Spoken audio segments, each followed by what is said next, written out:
Okay, I'm just going to give a brief summary of what we did last session. Last session, as you guys recall, you guys fought a pretty difficult battle with the Ogre Mage, Quiznef, in which you were able to come out victorious, and you guys retrieved the famed sentient weapon, Black Razor. After that, you guys came out, and you decided that you wanted to explore this magical chamber with this floating river. And you took the canoes into the floating river, only to be immediately assaulted by this guy named Sir Bluto and his knights. It was another very challenging battle, but you were able to overcome them.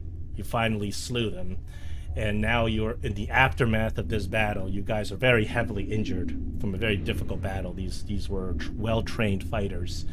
You took a lot of wounds, and in the aftermath of the battle, a big bloody pool, big blood of pool on the floor with these dead mercenaries on the ground. You guys take a look around after you finish looting the bodies, and you notice that on the side of the walls in this room, there's these little holes. They appear to be ventilation holes, and there's always a small amount of steam coming out of them. And these holes are located throughout the entire dungeon. They're not big enough for you to fit your familiar through. They're like an inch or so, inch or two big, but they're constantly venting some steam.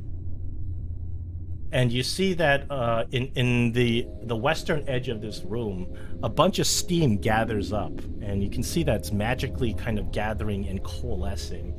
And you see the face of that person that you guys had encountered earlier that was living in the lamp. His face comes out, and he kind of he looks into the room, kind of surveys you. And he says, I am quite impressed with your battle prowess. Appears to be talking to you. Just catching up. You've been watching us all this time? Of course. This is a test of your worthiness, so to speak. And so far, you've proved very worthy. You've defeated Quiznef, which I did not think you would be victorious, but you are, and I am very impressed. We appreciate that. Continue to impress me. Win the other sentient weapons, and your reward will be forthcoming. He laughs, clearly with some sort of a malicious intent, and then disappears in a puff of smoke. Man.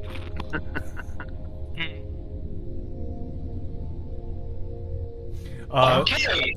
So Khalil, normally very, very quiet, kind of looks at the situation. He's like, that is no Djinni, that is an Ifriti.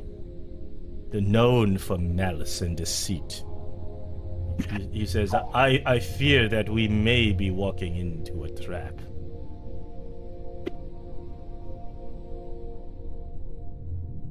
Well, I think that... Go ahead, Olaf. I was gonna say, dealing with him, yes, we're walking into a trap. We came here we came to this realm for a purpose, to find these sentient weapons to prevent Caraptus from causing more evil. He says, but have you not achieved what you were looking for? You have found the weapon you need. Is it that we wish to find the other weapons? It's that we need to find the other weapons. And as you say this, your Black Razor, you've kind of wrapped up in a cloth and kind of packed up in your back.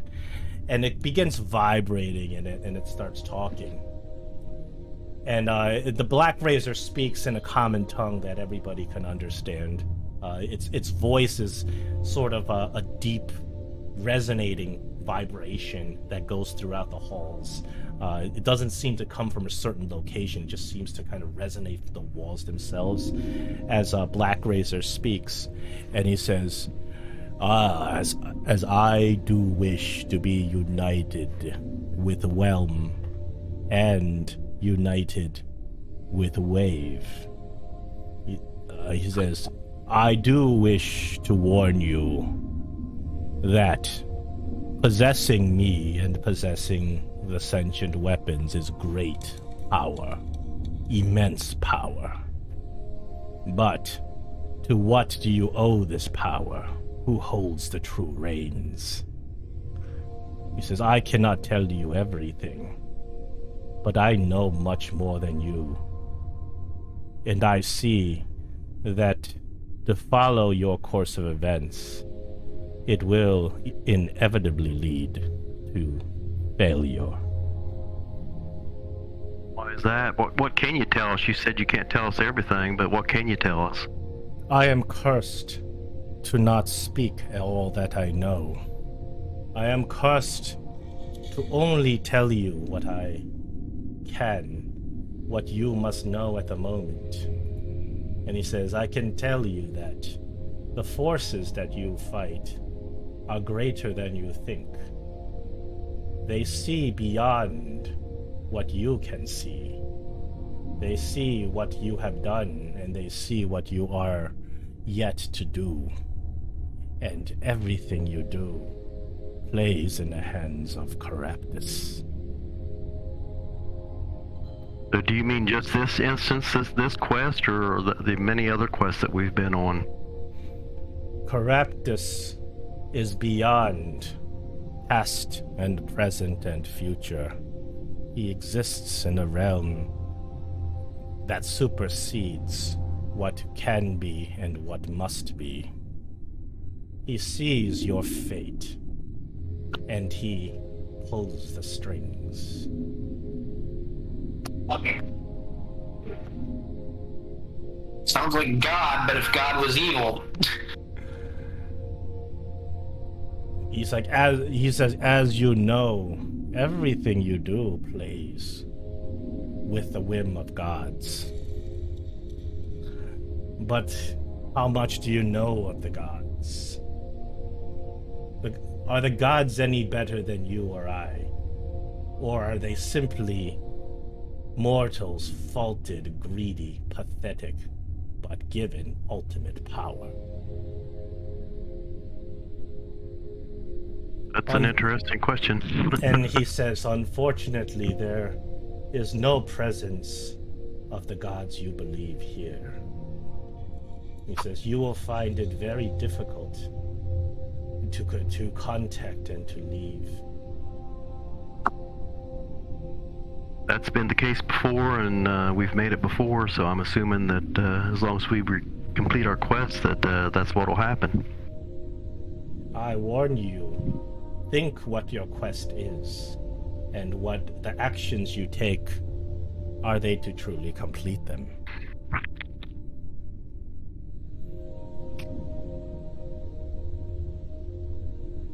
Well, if you want to be reunited with the other sentient weapons, do you have any suggestions, at least for the direction in which we should go from here? They are close. I can feel them pulsing within the chambers. Search White Plume Mountain, and inevitably you will find them. Thanks, that's what we were doing. But what you guys had finished with this room, but this room in itself had no sentient weapons. Right. And Black Razor says, Black Razor kind of says after you destroy these mercenaries, he says, Sir Bluto, Sir Bluto and his mercenaries, they could not be controlled. Their will was too strong, but they could be imprisoned. So we kind of set them free then. Well, in a way, yeah, depending on where Yeah. Do you have Sirenscape on? their minds, wills, and emotions after death. Yeah, Sirenscape is playing the official White Plume Mountain soundtrack. They have an official one. I'm not hearing it for some reason. Really? It's the one sanctioned by D&D. Hold on. Let me restart it then. I'll just restart. Maybe I need to relog in to my account. I have I restarted it, and I'll give you a different link. All right. Yeah, sometimes because the link may be too old or something. Okay. This link will take you to, yep. Yeah, so I just restarted the Sirenscape player and put up a different link. I should just need to click play now then? Yeah. When I get there, okay. Yeah, so there's a Sirenscape online player, and then there's a web player. The web player, I don't know if it works or not. I've never tried it. The online player is the one you have to install and download.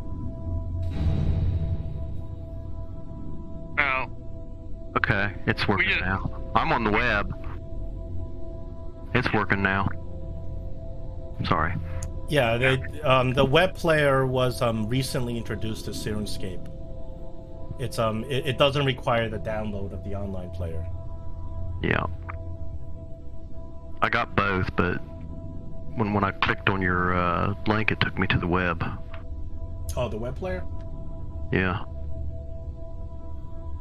Took me to their website, right to my account. And then I just clicked play now and it started.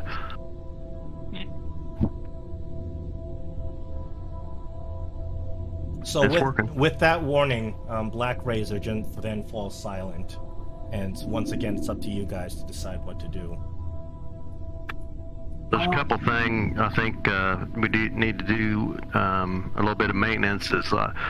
I used up both of the fire spells in my ring, so I'll need, if possible, those cast back into it, and then we need to take a rest because several of us are injured pretty badly.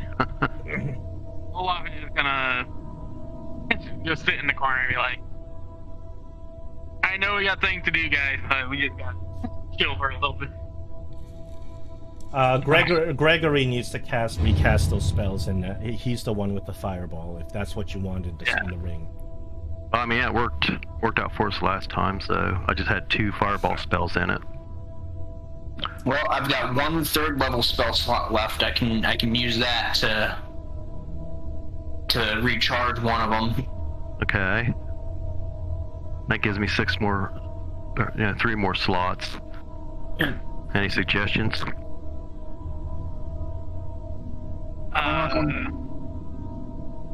Or anybody got a scroll that they don't think they're going to use that would be good in it, or? Ooh, I might have something like that. Let's see what I have. Khalil warns you as you cast a fireball inside the spell ring. He says, "If we face that Ifriti, I warn you, they are spirits of fire, and fire will have no effect on them." Well, I suspect if we face him, it'll probably be after we find the last weapon. That's kind of my thoughts, because he wants to see if we can complete the task.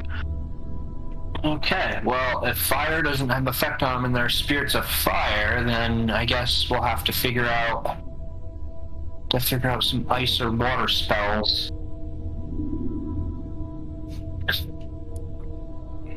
Can you use a scroll to cast into? I think so. Yeah, of course you can. There's no reason why you can't. See what I've got. Let's see what I've got. Scroll of alarm, animal shapes, dark skin cause fear, cure wounds, detect magic, dispel magic, enlarge mage armor, Melf's acid arrow. I have 2 of those. I have a scorching ray. What level are those? I believe Melf's acid arrow, is that a 3rd level spell? That is... okay, this isn't telling me about... It's just a scroll, let's see. Oh, that's a 2nd level evocation. Melf's acid arrow is a 2nd level spell.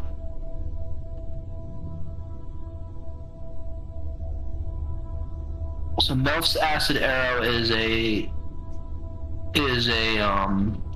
2nd level spell. I believe Scorching Ray is also 2nd level. There's also Spider Climb. I think that might be a first level spell. Let's see. But Scorching Ray and Spider Climb, if you, both of those are second level spells. Oh, well, never mind then. I only got 3 slots left. You got anything, Olaf? I got Shield. That might come in handy. I'm out of spells other than scrolls. And... I've got a Scroll of Shield. And then, what level's it? That's a level 1 spell. We'll put like Scorching Ray and Shield in there, and then would Shield work the same way it does for him, then John, that I could cast it if I get Yeah, if you load it with the shield, you can cast it the way he casts it as a reaction. Okay. Alright, so I'll put the Scroll of Scorching Ray in your ring. And I will put... And remember, if you put the spell that you cast inside the ring goes by the same DC and spell attack bonus that the caster has. No problem. Yeah, so if you put it in there and he casts it, then you use your spell casting abilities on it when he uses it. Okay, I believe Scorching Ray is an attack. I think it's like 2 attacks. Scorching Ray is 3 attacks, actually. Alright, so for my spell attack modifier, you're looking at... Well, if he casts it, it'd probably be easier just for you to roll it when he casts it. Yeah, but Yeah, that's what we did with when we did the fireball. It would be a lot easier just for you to roll it if he casts it, rather than him coming up with writing his own script. Right. Okay. Yeah. Your attack bonus is let me see. You got 3 proficiency plus you got +5 intelligence. You got a +8 on your attack. Yeah, +8 on the attack for the Scorching Ray, and then for the save for Fireball, that would be a... I think it automatically does that when you cast it, don't it? The save. I think I have a 16 D. Yeah. DC for the save Yeah, for that's Fireball. why if we have him cast it, it'll be automatic. Yeah. As opposed to you looking for writing your own script to cast the Scorching Ray, which takes a while because you got to go in and modify it to get the right DC and stuff. So it's easier if he just rolls the dice when you cast it. All right, so you load up your spell storing ring.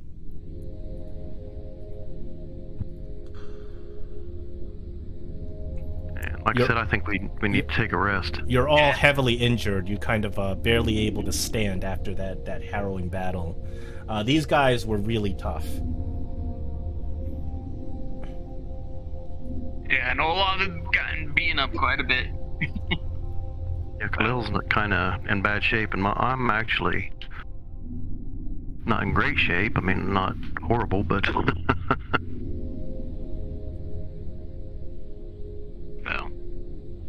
I think we should start taking a rest, guys. I would assume. I'm also out of spells, so I can't really... Okay, so you guys would like to take a long rest or a short rest? I'd say long rest so they can get their spell slots back. Well, I get them back after short rest, but... But what about Gregory? No, Gregory's exhausted on spells. Yeah, so I think we need a long rest. I don't know if I've used my Arcane Recovery or not, but... I think a long rest is quite due. Okay, I will grant everyone a long rest as you guys kind of flop down. Luckily, you have a ready supply of water here.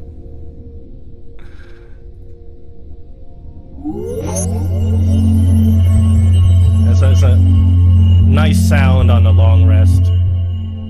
Okay, hold on. I gotta roll some stuff with your long rests. That's not good.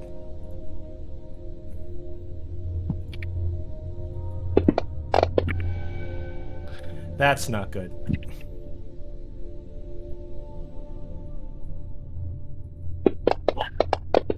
Okay, that's not good. And I reroll charisma saves. These are saves I'm rolling. You guys are not rolling.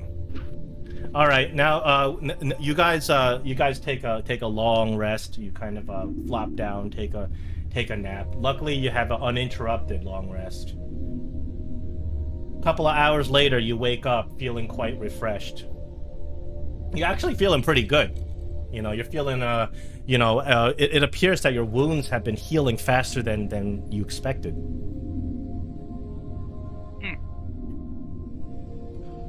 You feel quite good and ready to go. You're kind of eager to. You feel this sense of eagerness to go and get those other weapons.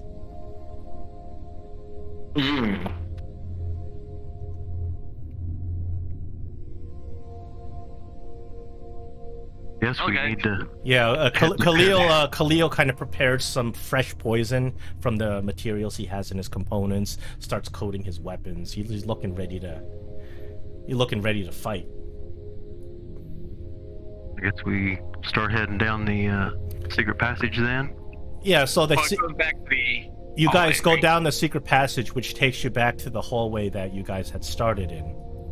You search around, and you've already kind of went down to the terrarium where you found Black Razor. Beyond that, there's nothing else in this section of White Plume Mountain. So after an hour or so of searching around, you circle back to where you originally were in the entrance of White. You know, just to expedite things, I'm going to put you back to where you were before. I'm trying to remember, when we entered, there's when you entered White Plume wait. Mountain. there was a couple different ways to go. Right. By the way, my brother-in-law that's been on here before, he's interested in taking the 4th spot. Oh, when excellent! we're ready for him. Excellent. He's good for this time slot that we got. Yeah. Yep. Fantastic. Well, does he have any interest in what kind of character he wants to play? I played a couple times with him, and I told him he could be what he wanted to, but we kind of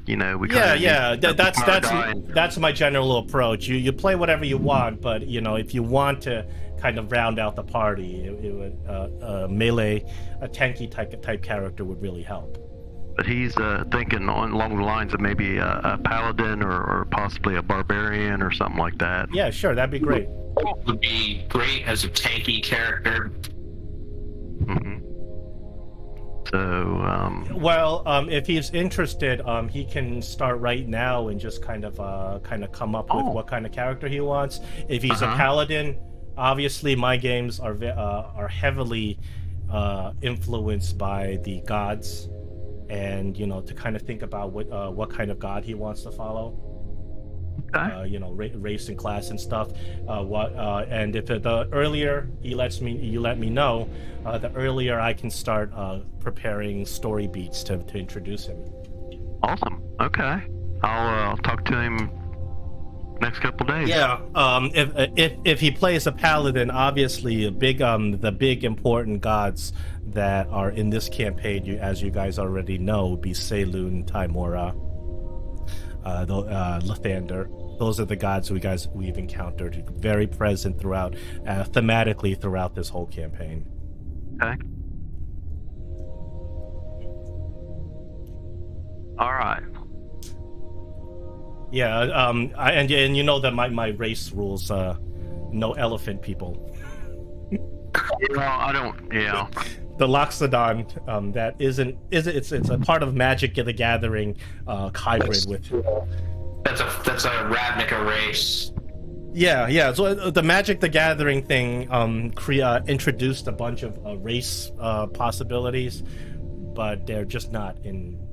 They're not part of D&D. They're just. Well, they're not. He was actually thinking along the lines of a dwarf, I think. Yeah, sure. Dwarf would be great. Ooh, a dwarven barbarian or a dwarven paladin would be cool. Yeah, I have a very strong affinity towards dwarves. I really love dwarves, and I really love people who play dwarves. Just because I just that's probably my favorite race, just because of not mechanically but thematically. That I'll get a hold of him as soon as possible and try to start working some stuff out. Yeah, so, naturally, I mean, if he wants to be like a dwarf of Moradin, a paladin or something, that's cool too. because most dwarves wouldn't necessarily want to worship the non-dwarven gods. Part of your backstory could change that. So Yeah. No. There's historically, a dwarf obviously doesn't have to worship his dwarven gods. One of the great ways to play a dwarf is a dwarf that somehow gets removed from their clan. Like either they have a conflict with their own clan and they're ostracized from their clan, or they left their clan for some reason. That's a great way to play a dwarf. That you're not sitting there constantly just talking about how great your dwarven clan is because you've had some sort of conflict. And that's a really good that's a really good way to play a dwarf in terms of that's the kind of the conflict you have as role-playing wise, is that you have some sort of because to a dwarf, the clan is the most important thing in your life. Everything should be for your clan and for your own people. They're very family oriented. So in order for a dwarf to be kind of ostracized for a clan, removed from their clan, that's a usually very good role-playing opportunity. Like for whatever reason, the dwarf got separated from their clan, or their clan was killed by orcs, or etc. Yeah, like an orphan. Yeah, orphan dwarf growing up as a orphan dwarf growing up as an urchin on the street. I don't even know what my clan is.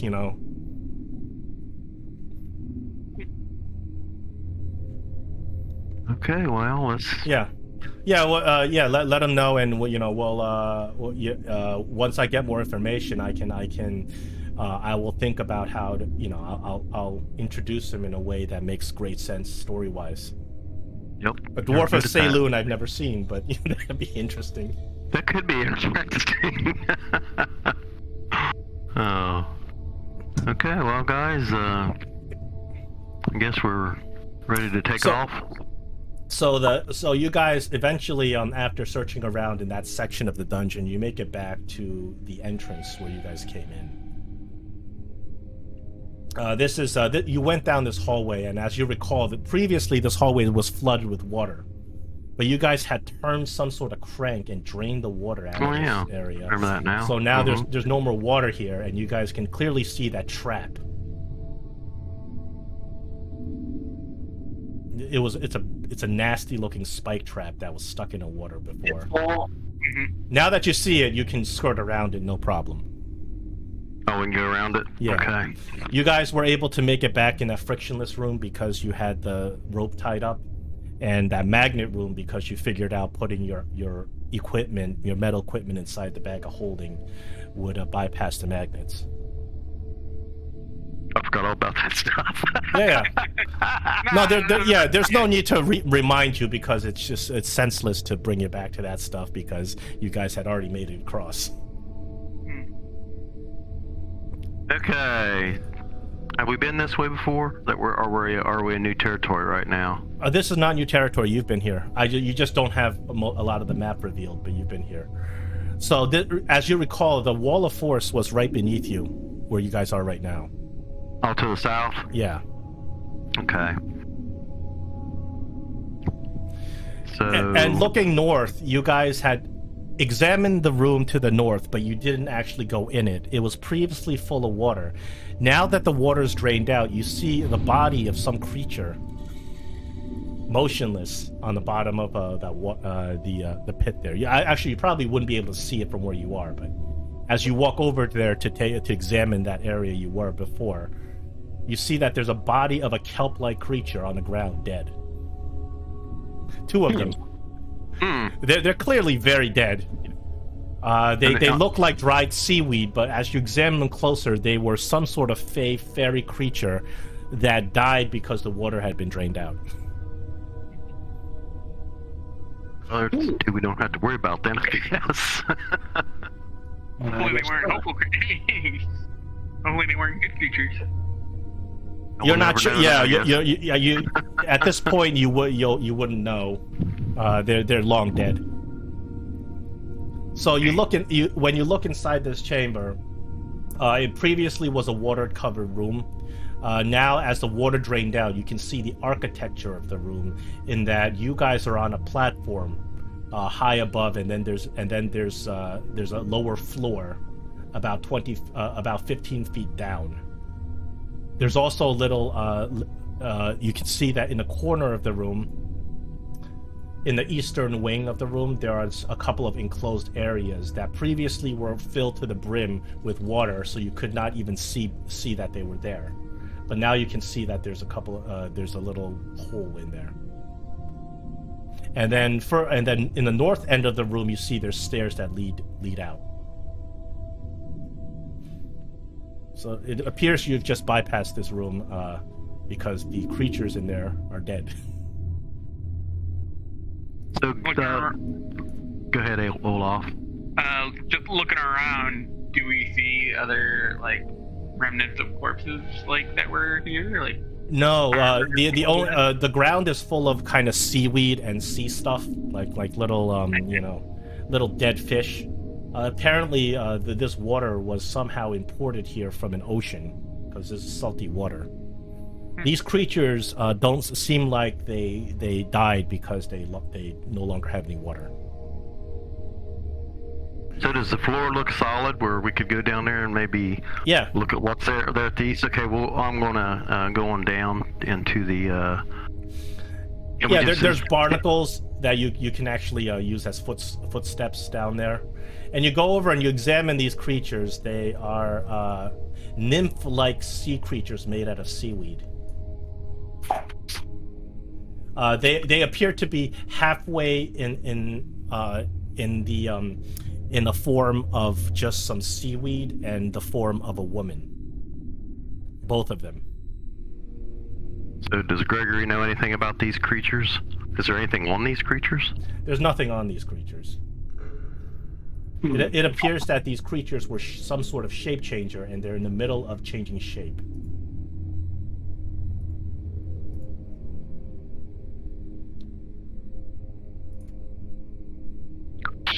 Since I'm down here on the ground floor now, if I walk around in there and anything, do I find anything interesting on the floor of this room? Well, you see that there's two little alcoves. These alcoves are have openings about 5 feet tall. So when the room was flooded with water, you couldn't see them. But now you can see them clearly since the water has been drained out. One of the rooms more to the north seems to have a door. It's a stone door without any mechanism for locking or handles. Okay, I see it now. And this alcove, can I see where it leads to when I come over? It leads to a chamber that was previously completely flooded with water. Now, as the water has receded, the chamber's empty. So just standing outside of this opening here, can I tell how big this chamber is? Or at least get an idea? Yeah, the chamber is actually approximately 5 feet tall, so previously it was completely flooded. Now you look at it, there are a bunch of like seaweed and sea creatures, but nothing that seems valuable or of interest in that room. Can I see the north and south walls of the chamber from where I'm standing? Yeah. And I don't see anything in there? No. Seems to be just an empty chamber at this point. You guys are going to do something or just watch me? I'm going to go in here and see if I can look around, search around in this chamber to see if I can find anything in there.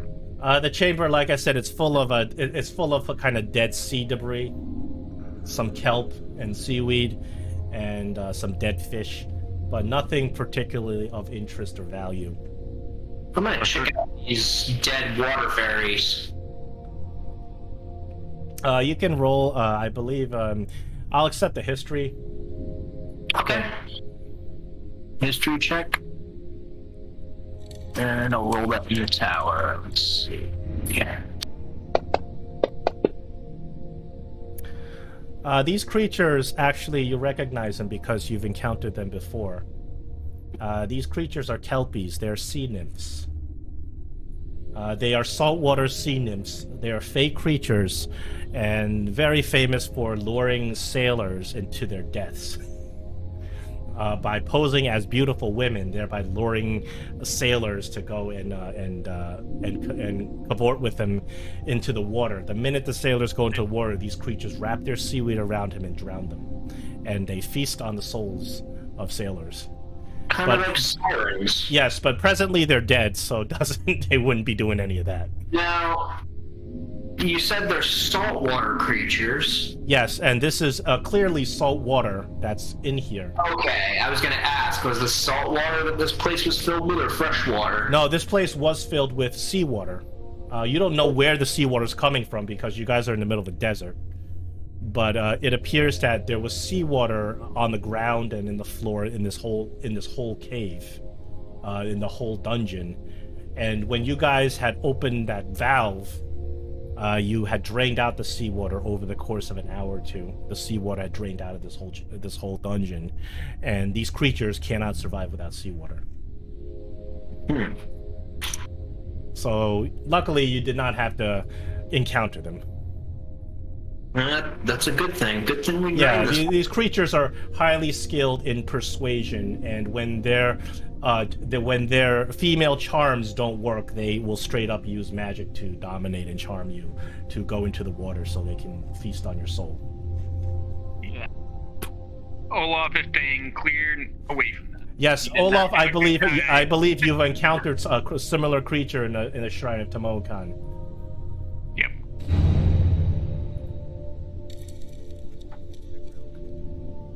Don't ever kiss one of these guys. That's all I gotta say. Don't ever kiss one. So in this chamber, is there also water in this chamber? Or is that just kind of the way the map looks? It's kind of. There was water, but it's been drained out. I know, but there's two different colors. That's why. Oh, this top part is a little bit elevated, but the thing is, it's still submerged. It was still submerged. Oh, the lighter part was a little bit elevated. I see. But Okay. regardless, it was still when the water was 15 feet high, it was still submerged.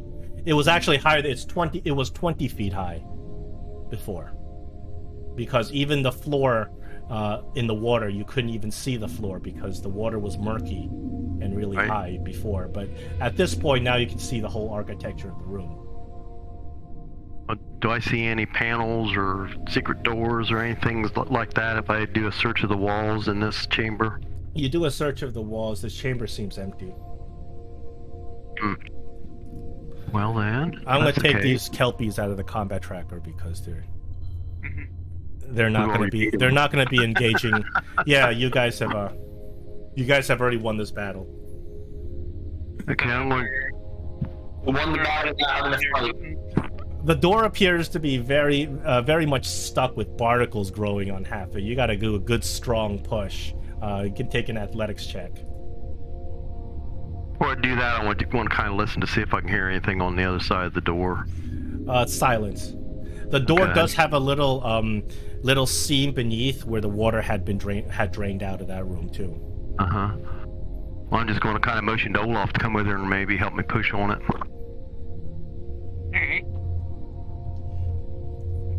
Alright. You can do an advantage with a help action. Yeah, I'll give you the help action. And you said athletics. Yeah, it's an athletics or a strength. It would be a strength check, but I'll take an athletics if you have it. Oh, and you rolled very nice, easily pushing this door open. And as you push it open, you notice that it's yet another one of these kind of chambers, just like the one to the south. This time, there appears to be a bag of treasure in there. So you go over to the bag, and you open it up. And inside the bag, it's a pretty big, it's like a burlap sack. Inside the bag, there's a set of magical armor. And there appears to be a brooch, but it's a non-magical brooch. But you can see that from the fine detailing, it's created out of platinum and diamonds. This brooch is worth a lot of money. The magical armor is so mundane that I'll just identify. You don't have to bother. It's a chainmail +1.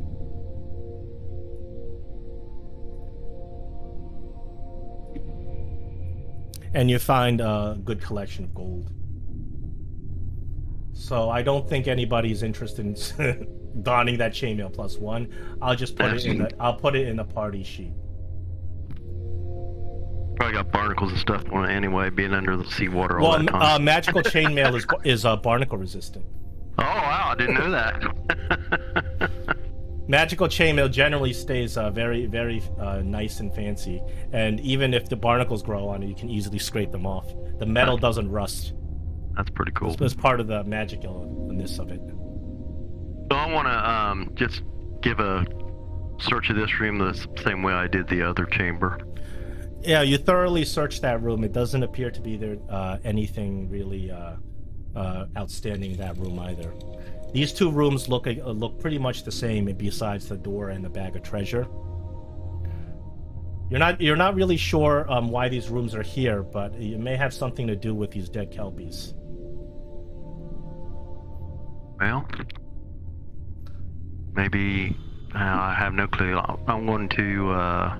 Did you say that there was an entryway or something over here to the west, or is it just No, that's just the ground. There's no exit that direction. The only exit you see is an exit directly north with some stairs. How about the walls in the main chamber up here on the ledge, on this ledge over here? I think we already searched that. You kind of search around. You don't find any secret walls or passages throughout here. Well, guys.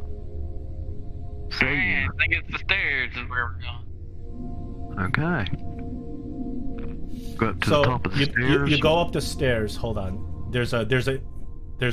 It's blocking your vision, but there's nothing actually technically blocking your vision here. There we go. You go up the stairs and it opens up to a hallway with a door to the right and a door directly ahead. Now, the door directly ahead looks like quadruple reinforced. It's made out of thick steel.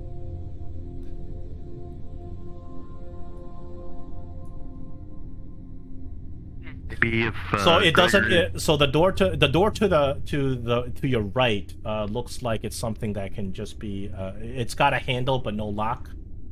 It's got one of those rope handles, and you can probably just push it open.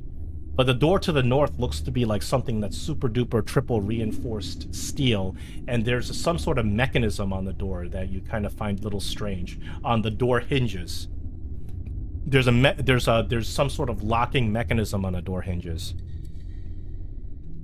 Okay, if I listen at this door that goes off to the east, do I hear anything at it? The one that we can open? You can do me a perception check to the door in the east.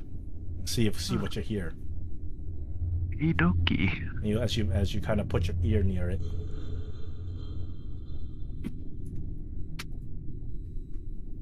No, I should have put that in the tower, but that's okay. That's okay. You hear stone grinding. Like stone grinding on stone in a rhythmic fashion. Fairly bizarre. So I asked Gregory if he could come over. Maybe he can hear it, and maybe he'll have an idea of what it is. Sure, I'll come and listen. Well, Gregory, you don't have to roll the perception. You do hear the same thing. I think maybe if you rolled me some sort of intelligence check, I think just a flat intelligence check, then maybe you can possibly figure out what's causing this. All right, raw intelligence.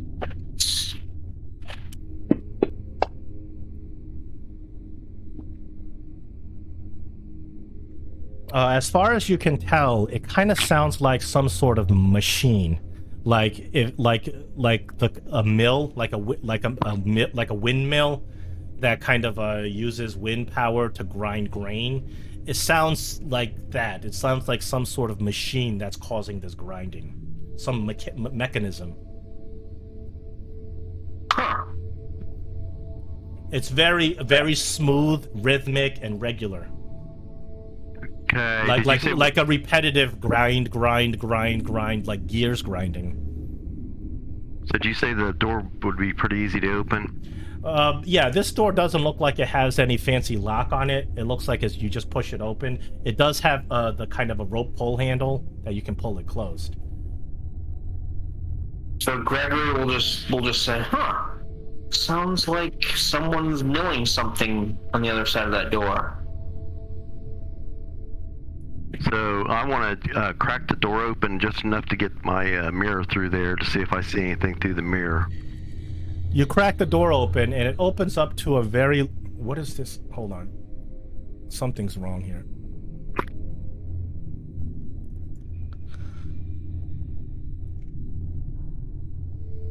Oh, I see. I got it.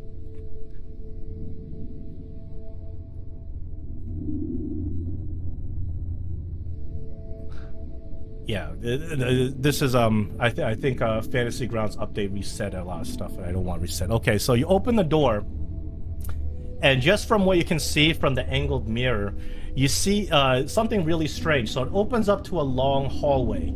However, in the middle of the hallway, about after 30 feet, you notice that the walls are spinning, like in a circle. The hallway turns into a circular hole, and the hole is spinning.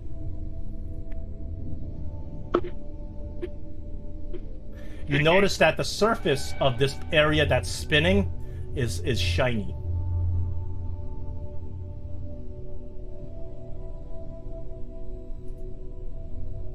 I'm gonna go ahead and push the door the rest of the way open.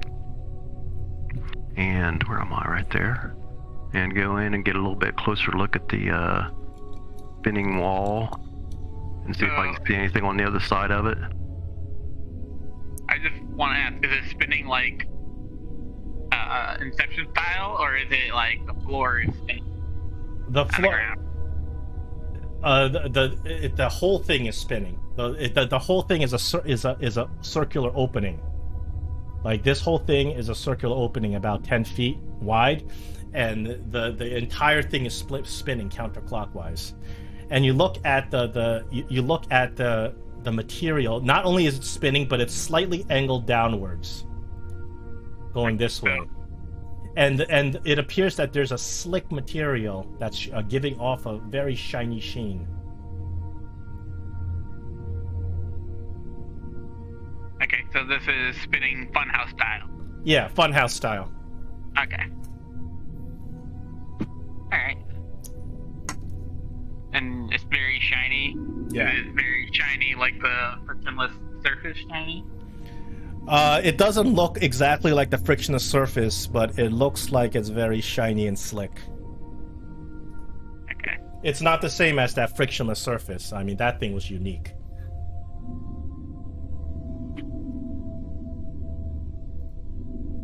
Okay. So Khalil comes in there, kind of looks at this. He says, he has no idea what to make of it. Oh, the minute all four of you enter the room, the door slams shut and we roll initiative. Okay. Yeah, they were waiting for all four of you to get in the room. Not that they know there was only 4 of us. Oh, they know. It rolled from a 19 to a 3. That wasn't bad. Well, I guess I rolled and it didn't register. I'll have to roll again. Oh, not bad.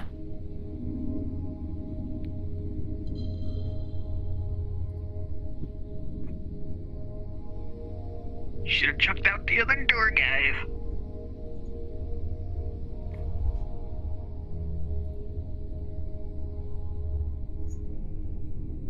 Hold off. What's up with you and your initiative? The dice rolled from 19 to 3.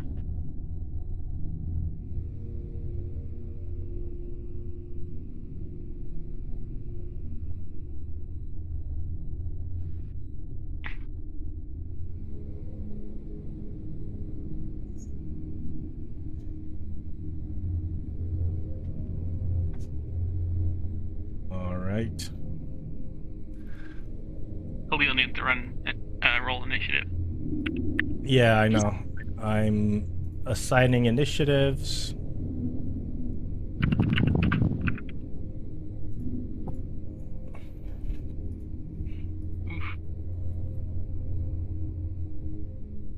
Unfortunately, your perception roll did not allow you to see the person that was hiding.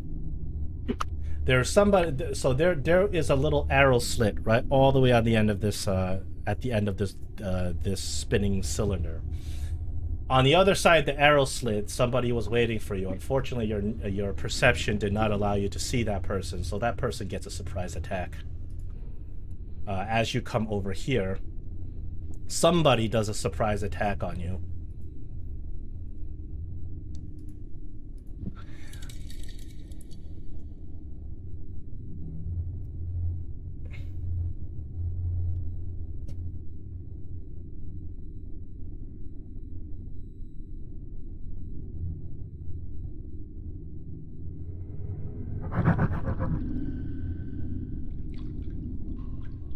Somebody gets 2 attacks.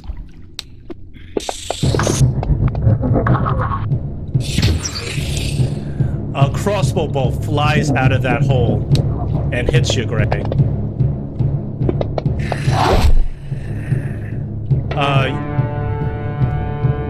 It said you had concentration on Hunter's Mark, but you didn't cast it, so it's off anyway.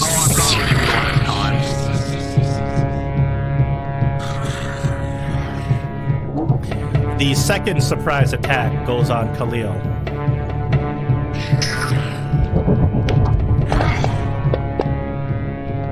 Another crossbow bolt flies out. Lands one right in Khalil's leg. And then whoever shot that gets out of view so you can't hit them. Gray, you're up. Unfortunately, you're getting shot at in a way that you can't fire back because you can't see it.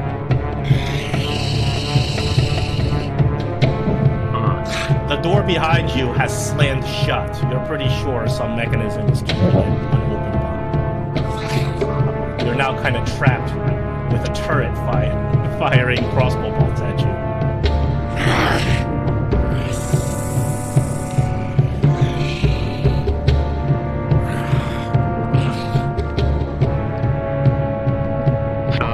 Shoot at him even. You have no target. You can shoot at that hole, but you got no target. Whoever shot at you, after they shot at you, got out of view. But you do notice that there was a figure there. Took a crossbow out, launched his shots, and then went out of view.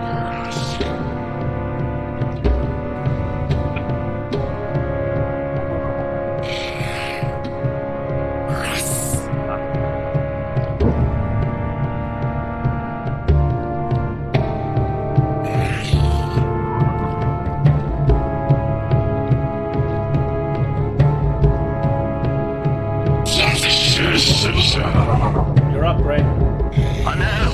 I don't know what to do. I might have to put up a timer for you guys. Yeah, this is. You got to do something. Well, you fell right into their trap. Well, I'm thinking then that you're right. It has to be something. I'm just gonna go ahead and take the dodge action. All right, Gray, you take the dodge action. Gregory, you're up. Okay, let's see. What? Okay, let's just stop here.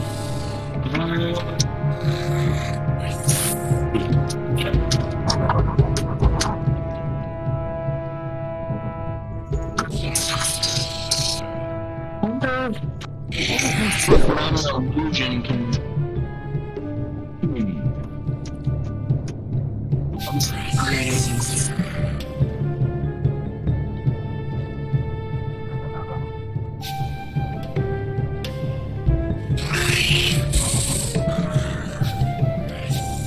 Maybe one of you guys got passed without or not passed without a trace, but Misty Step can step through this wall here and get close to that slot, and I can do that. You can do that, but you'll be on the other side of that wall without any support.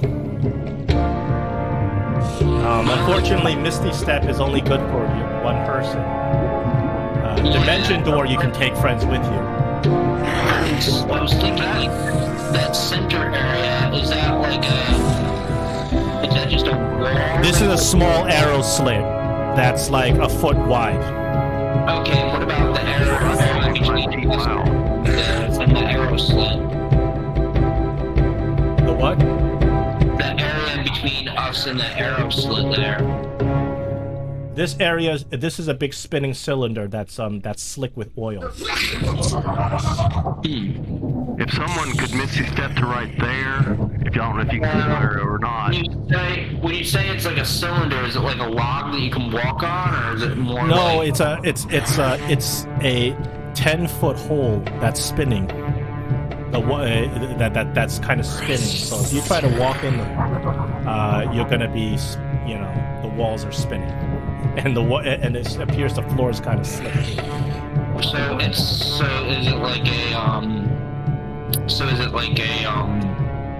Just think of it this. Think of you're a mouse, and it's a toilet paper roll, and the mouse goes through the toilet paper roll, except the toilet paper roll is constantly spinning. It's kind of like at the circus when you're going through the fun house and the whole wall's turning around and you're trying to walk through. Envisioning a toilet paper roll. Like, is it laying down horizontally, or is it standing up vertically? Well, it's laying down horizontally, in line with the hallway. Alright, so it's kind of like a log that spins. Yeah. Well, if it's hollow, you'd be in the middle of it if you walk through it. Oh, okay. So, it's kind of like a tunnel then. Yeah. Okay. Perfect.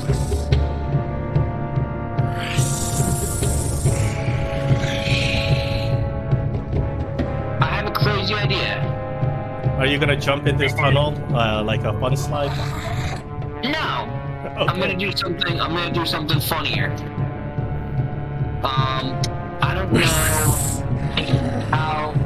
how minor illusion can. Actually, I don't know how minor illusion works. I'm just gonna mess with whoever this person is. I'm gonna cast minor illusion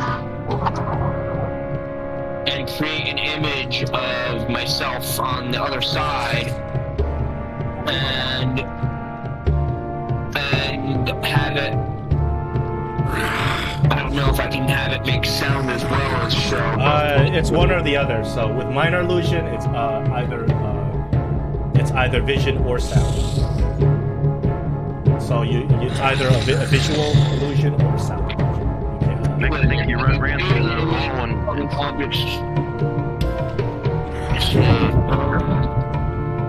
okay, it can't be larger than a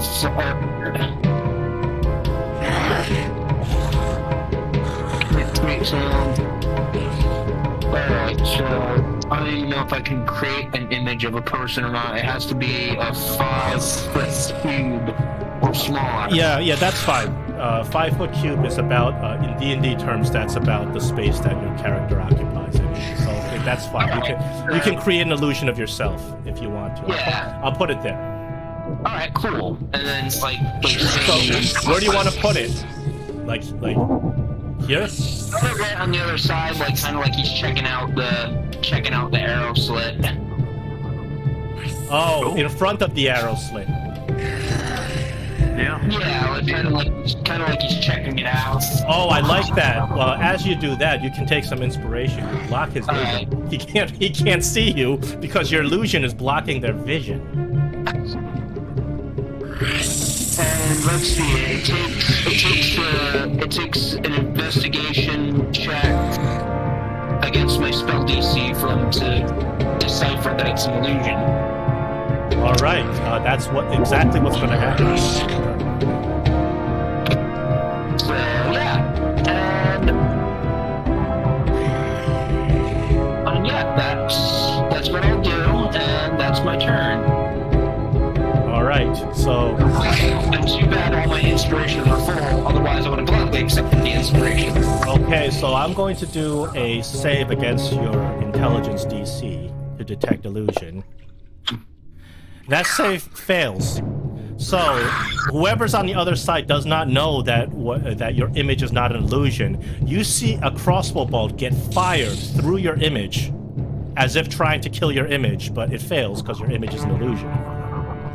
And then you hear somebody screaming, Snarla, take a look at this! What is this? What are they doing? Some foul magic. They have become air, and my crossbow bolts cannot sink into them. You hear somebody screaming on the other end, but you hear clearly they're speaking common.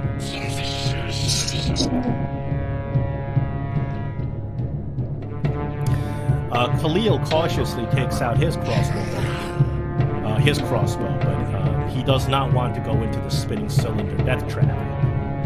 He can't see anything, so he readies an action. And then I'm going to roll another intelligence save against your stealth save DC.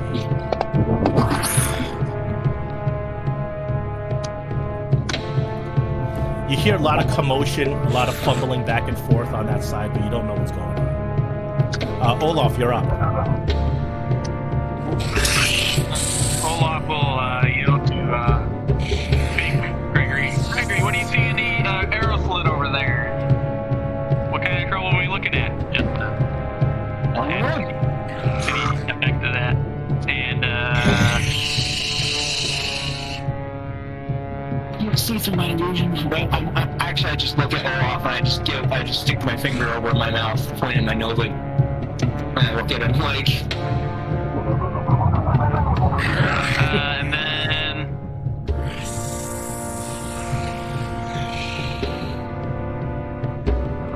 Well. Olaf will do a running dive to slide down the tube. All right. As you jump on, you're intentionally sliding down the tube. Yeah, that's what he said. I'm Okay. intentionally just sliding down the tube.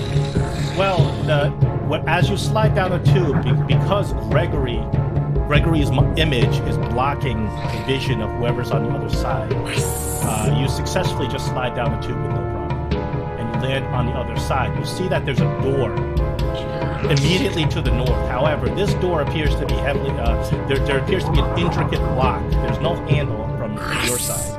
There's just a lock. Yeah. There's a keyhole, but there's no handle. Alright. I will then cast Shillelagh on my club and be ready for any action to come through the door. Okay. And we're back at Gray. You hear that there's from beyond the hole, this little hole that Gregory's image is blocking out. You hear a lot of commotion. You hear what appears to be a man and a woman arguing about something. But you can't see what's going on, and it's too far away from you. It's beyond the wall, so you can't make out what they're saying. But it appears that they're arguing about something. It appears you've thwarted their trap by stuffing an illusion in front of you. Okay, I'm going to purposely slide across to the other side, and this is what I would like to try, whether it'll work or not. Is I'd like to stick my hand in the arrow slot with the ring and cast fireball inside the room. Oh, that's very nice. I like that.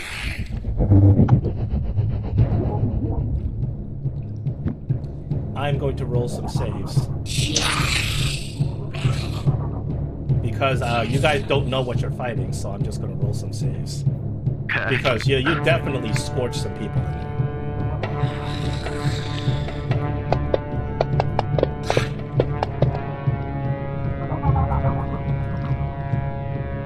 We have 2 successful saves. Gregory, can you roll some fireball damage? Firebolt or fireball? Fireball. With pleasure. Gray dropped the fireball through that arrow slit. Alright, so fireball damage, here it goes. You hear a loud scream from the other side.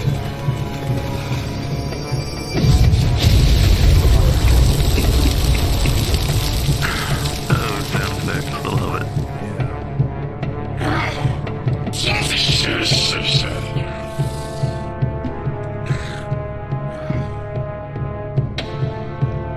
And then you hear some people shuffling or something like that.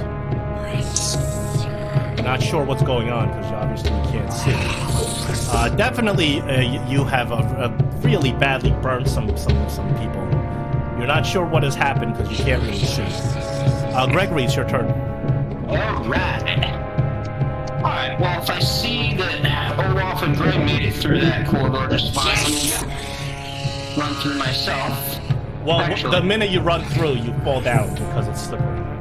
okay, well, I'll walk. You have to still roll a reflex. I'm not a reflex, I'm sorry, a dex save. Because because you could fall down. If you walk through it, you're going at like half speed. Difficult to run, obviously. If you don't want to fall down and slide, you have to roll a dex save. Alright, well, I'll run. Actually, how much move do I have? 15, 20, 25, 30. I'll dash. 35. Actually, I'll roll that dexterity save now.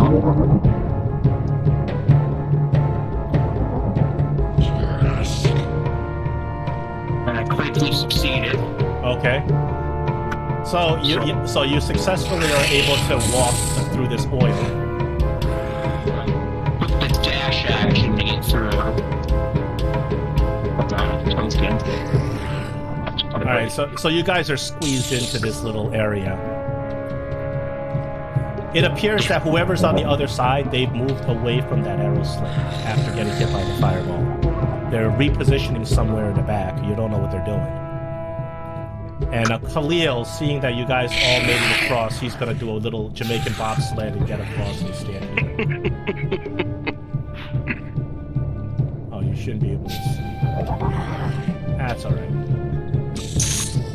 Okay, this turn ends without anything else, but we're still in initiative. So, Olaf, you're up. Olaf will yell, yeah, there's more to come after that fireball if you don't open the door. And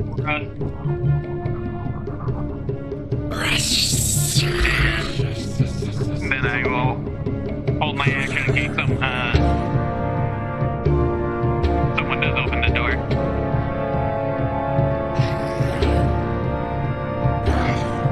Right. What are you holding?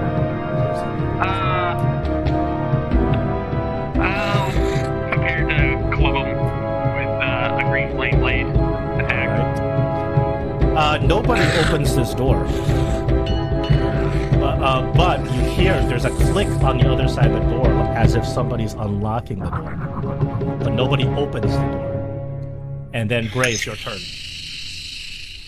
Well, that's interesting. It appears, so the door is opened by pushing. So it appears that whoever's on the other side of the door unlocked the door. What'd you say?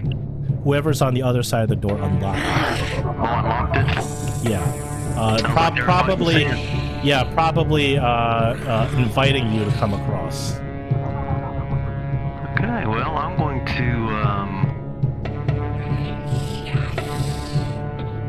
is there like a handle or doors just like, can it just be pushed No, open the now? door, the intention of this door is to be pushed open. There's no handle or anything like that. There is a keyhole, but you can hear somebody unlock the door. Okay, I'm going to draw my scimitar, and I'm going to use it, press it up against the door, and then make a ready action to slice anyone that's standing there or rushes in, and go ahead and push the door open. You push the door open. Unfortunately, a stinking cloud is on the other side of the door.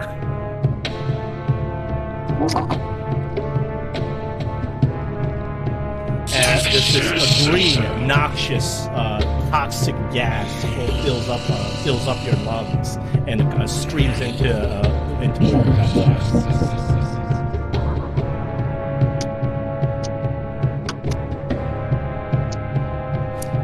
So, this stinking cloud affects you as you start your turn. Each creature is completely covered in the cloud. Gregory, you recognize this as a magic spell. So each creature is completely covered within the cloud. Visibility goes down. You can't see anything within the cloud. It's well, you can see it, vague shapes, but everything is heavily obscured. So you can kind of vaguely see some shapes. The cloud itself is extremely poisonous. So on the beginning of everybody's turn, it's a Constitution saving throw against stinking cloud. Okay. Gregory, you recognize this as a spell. It's a level 3 spell. It is the beginning of your turn. You have to roll a Constitution save against stinking cloud. So roll a Constitution save. The DC is 15. What did I get? I get a 13, so I failed. You failed. You are poisoned. That gives me disadvantage on attacks. You got all that inspiration, Gregory. You need to make room. It's too late now. You already rolled. I'm just telling you for the next time. Yeah, next time I'll do it. No, it's too late now. Not now. Too late now. Yeah, you guys got a little close quarter combat going on. The stinking cloud infests your lungs.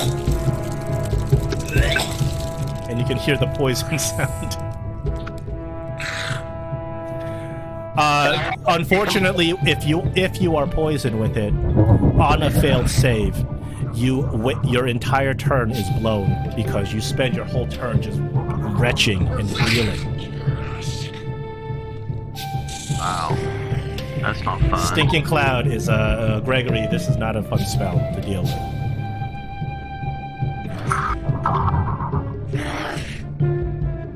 All right, well that's my turn now. I spend my turn coughing and casting. So, as this happens, you notice that there appears to be a figure that comes out of the mist, and this figure clearly is not affected by the stinking cloud. The figure runs up and engages you. Olaf, you may do your prepared action as he gets it within melee range. You can see him. His name is Burkett. Looks to be like a kind of a warrior. You can see that he approaches you with a longsword. He's got some armor on. He's got a crossbow on his back. It appears to be the same crossbow that was firing at you earlier. He takes a very practiced stance. Appears to be a very versed warrior, and he comes after you, slashing with his longsword. But you may take your prepared action first. Did you find out there anyone right next to us? You don't see anyone right now. Not in your line of sight. He is heavily obscured, so if you do any sort of attack action on him, everybody gets plus 5 cover. Okay. Because of the stinking cloud. But for whatever reason, this guy is not affected by the stinking cloud. Alright. I mean, I said if someone comes over to the door, I was going to attack, though. Yeah, so you may take an attack, but he gets a plus 5, so you attack with a minus 5. I said I was going to attack if someone comes through the door, so do I get one too, or? Yeah, you do. Alright. Minus 5 is enough? I forgot to put the minus 5. Oh, no, with a minus 5, the stinking cloud makes it very difficult to hit. So you swing and you miss. Yes, you may take one too. I believe you also had the ready action. They get 2, you don't get 2 attacks. No, not as a warlock. Not as a warlock. I mean, will I get 2 shots? You do, because your natural action has 2 attacks. So you do. Okay. All right. Whatever attack you make, it's a minus 5 because of the obscure, stinky cloud.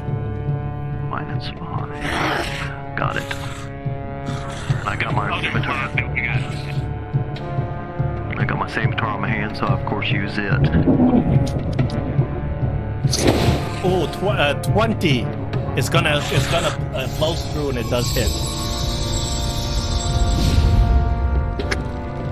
Okay. I'm looking for my damage. Stop me. Do I get sneak attack? I think you do get sneak attack because you have allies adjacent. Heck. And we both rolled a 20, and he hit, and I hit. He has a much higher attack bonus. No, you didn't roll a 20. You actually rolled because a minus 5. He didn't add. He added his minus 5. You didn't add your minus 5. See what I mean? So you actually rolled 13. Not a 13. 20 minus 3. Yeah, 13. No, not a 13. 15. 15. No, that doesn't hit his armor class. Okay. No problem. You have your damage, Ray? Yeah, I'm trying to find my scimitar, my flame damage. So, I don't see it. Gray, I have, so you can either roll the damage that is attached to your scimitar itself, or you can add an effect to yourself to add the fire damage. It's already attached to the scimitar, is that what you're saying? Yeah, Okay. you want me to take a... then. No, yeah, I'm but good. you didn't roll damage, though. No, I'm getting ready to right now. Yeah, there you go. Ouch. 16 points of damage on this guy. He's not happy about that. Then a second slash with my scimitar. Minus 5, of course. Yep, that ain't working. No way. No, the stinky cloud is horrible on you. Well, I'm happy that I was able to hit once.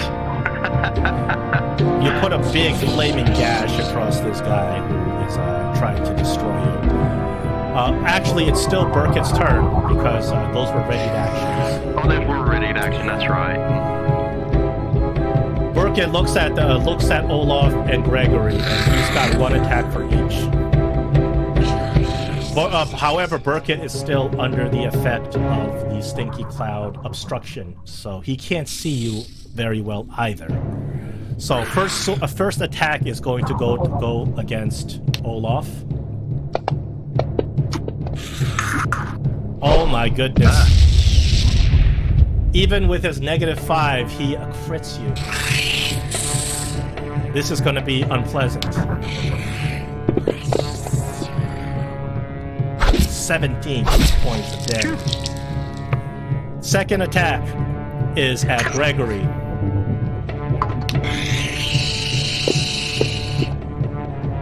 He misses Gregory. And then, to complete Burkett's turn, he second wins to heal some of that damage you did to him.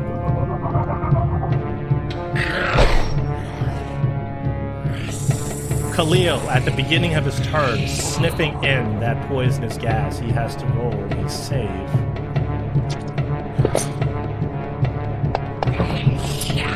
Khalil fails and blows his entire turn, throwing up retching.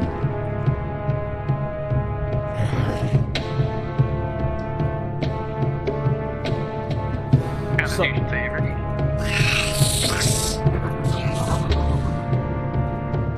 What was that? Khalil failed the Constitution save, so he blows his whole turn retching. And then, from the corner of the room, you can see a face of a woman shows up temporarily. She holds up her hand and she casts a spell. Any counter spell shenanigans, or are you gonna? Is the spell gonna go off? I'm too busy. I'm gonna roleplay being too busy, like being sick to do anything. Actually, yes, you're right. You don't have a reaction. So the only person who can counterspell is Olaf if you should choose to. Seeing the makings of the spell and seeing Gregory, I will cast counterspell. Okay, you cast a counterspell. It is a level 4, which of course cannot. A level 4 counterspell. This mage is not going to be countering your counterspell. So after you do that, the mage once again disappears from view. Go off. You realize that that mage was trying to cast a web spell. So, Gray, it's your turn. In the beginning of your turn, you need a Constitution saving throw for the stinky cloud. Right, I'm taking Well, inspiration. no, it should be Olaf. Oh, I'm sorry. Did I skip you? Oh, I'm so sorry. Is combat track confused me. Beginning of your turn, take a Constitution saving throw. With inspiration shoot, I meant to do that. No! oh my gosh, you guys. Olaf, your turn is blown by retching and throwing up. Now, Now we're up to Gray's turn. Alright, so as I was getting ready to do, I'm going to take my inspiration and which throw am I supposed to be throwing? A constitution save? It's a Constitution saving throw. The DC is 15. Take advantage. Does this go in the tower or does it matter? It doesn't matter. You succeed on the Constitution saving throw. You are therefore, because of the hold on, where is it?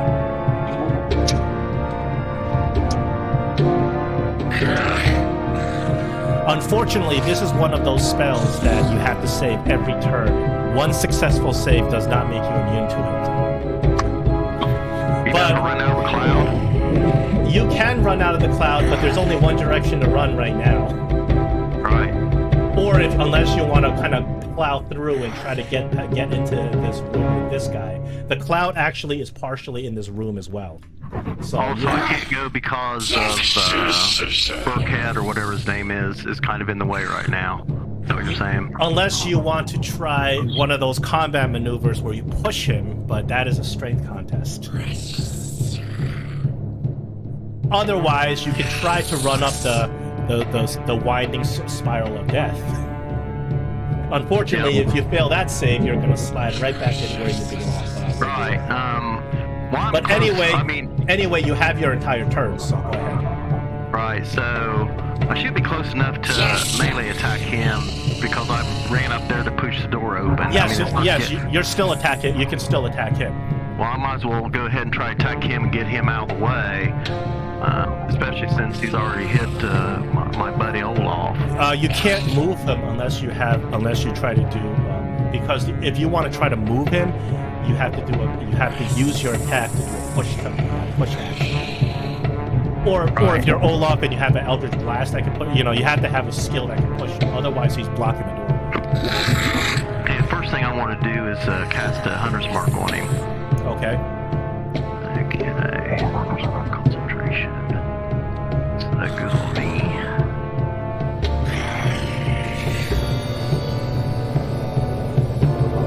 There we go. Let's go Hunter's Mark. Okay, and then I am going to take a swing with my scimitar since I'm right here. I get minus 5 still to do, don't I?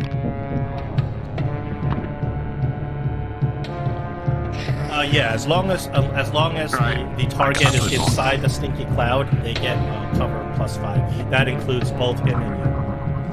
Right. Oh, that will still hit him. His armor class is 17. Okay, so I should get sneak attack. Is it still on? Nope, it worked right. You have to put the effect on yourself each time you do sneak attack. Yeah, that's fine.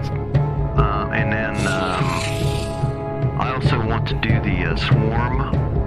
Sure. This time, for the swarm, I want to push him back 15 feet. Oh, in that case, that it doesn't do the damage, correct? Right, don't do the damage. It just pushes him back 15 feet. I gotcha. I see what you're doing. Right, So no matter what, he's going to be pushed back. Right. Okay, here's the damage with just the scimitar.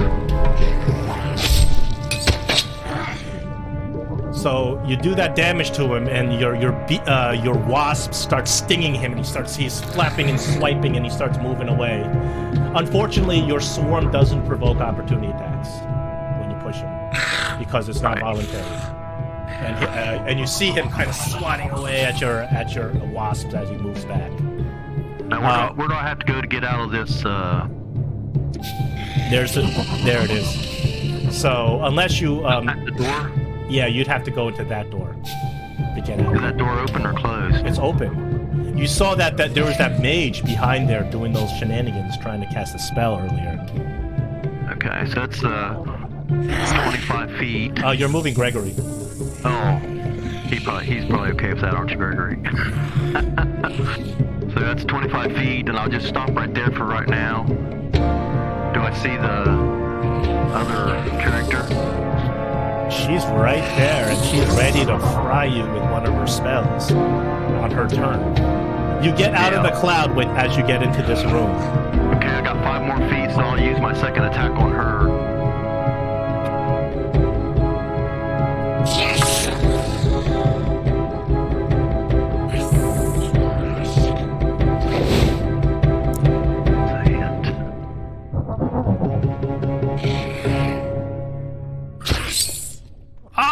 She screams. As you injure her, I believe you have brought her down to half her hit points. She, if this were 4th edition, she would announce, "I am bloodied." As you do this, she begins to transform. No longer just your mild-mannered mage. You see that her face begins to contort, and it gets long, changing into a huge snout. Her teeth begin growing, and hair starts sprouting out of her skin. And she is no longer Snarla the mage. She now becomes Snarla. Where is she? Snarla the werewolf. Oh boy. You might have bitten off a little bit more than you can chew, so to speak, with that one. Maybe. I believe that's the end of your turn. That's a pretty good turn. You not only did you knock this dude back. I got out of the cloud. Actually, another thing is that because you hit her and injured her, I have to roll a concentration for her stinky cloud. Oh, cool. I forgot Hopefully about that. she fails it. Yeah, I think everybody's hoping she fails it. Let's see. She fails her constitution. That stinky cloud is gone. That was a really good turn there. Yeah, that was a fantastic turn. Yeah, very. All right, Gregory, you are no longer under the influence of stinking cloud. Am I still under the poisoned condition, or? Oh, no, you're not. I'm going to remove it right now. Okay. Alright, I take a breath. Oh, fresh air. And I look at the guy, and I'm just like, alright, I need to do something about this guy. Let's see. What do I do about it? I think I'm just gonna hit him with a firebolt.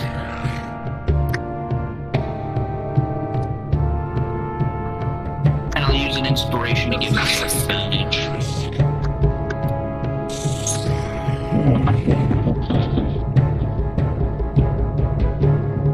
Oh, that is a critical hit. I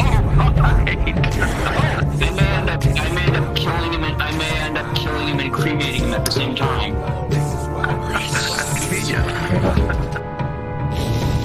Ooh, 22 points of damage. He's horribly injured. You slam him against the wall with your overpowered firebolt.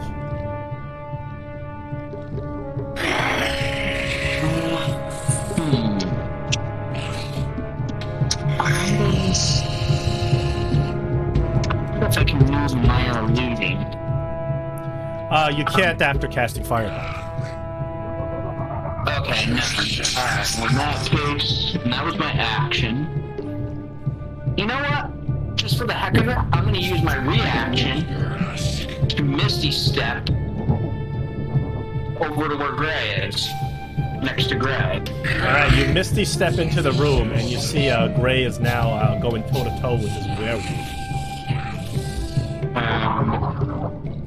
That way, it'll give the illusion that I disappeared after slamming him with it. And that'll be the end of my turn. Except there's an image of you still in the room. Yeah, exactly.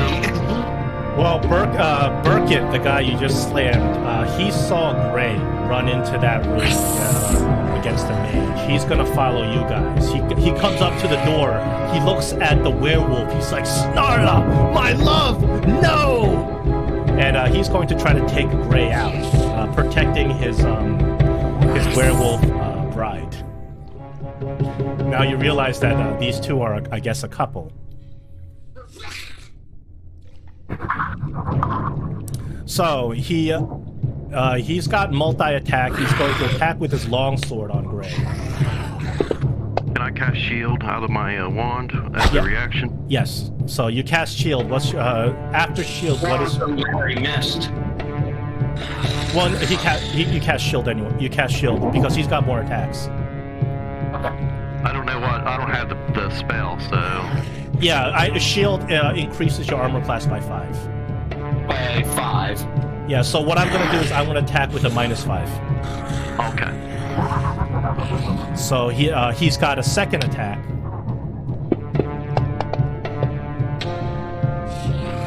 He's got an action surge, and he's gonna keep attacking. He's gonna exhaust everything he's got to protect his werewolf girlfriend. Action surge misses, but action surge will give you a second. He's got 2 attacks, so this is his last attack. All right. Misses all around. That shield well spent. Glad to put that in that ring.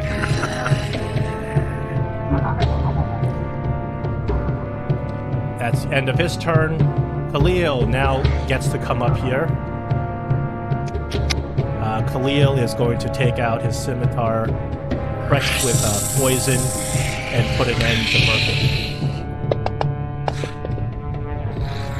Oh, but he misses. Second attack is a hit. He gets sneak attack too, doesn't he? He does. But he doesn't even need it because Birkin only had like 3 hit points. Alright. As Khalil just you see Khalil's poison scimitar come out of his abdomen as Khalil drops his not Khalil, Birkin. Snarla screams, "No!" You're surprised that this creature can even mouth words. Snarla is going to start attacking Khalil because Khalil just killed her. Actually, I'm not sure she can reach. No, she can't see Khalil. So she can only attack you, Gray. I'm going to attack with a -5 because your shield is still in effect. Stay in effect until it's hit or something? Is that... Until the beginning of your next turn. Oh, okay. The beginning of your next turn, I believe. Oh, okay. So she's got 2 attacks, bite and claws. Bite misses.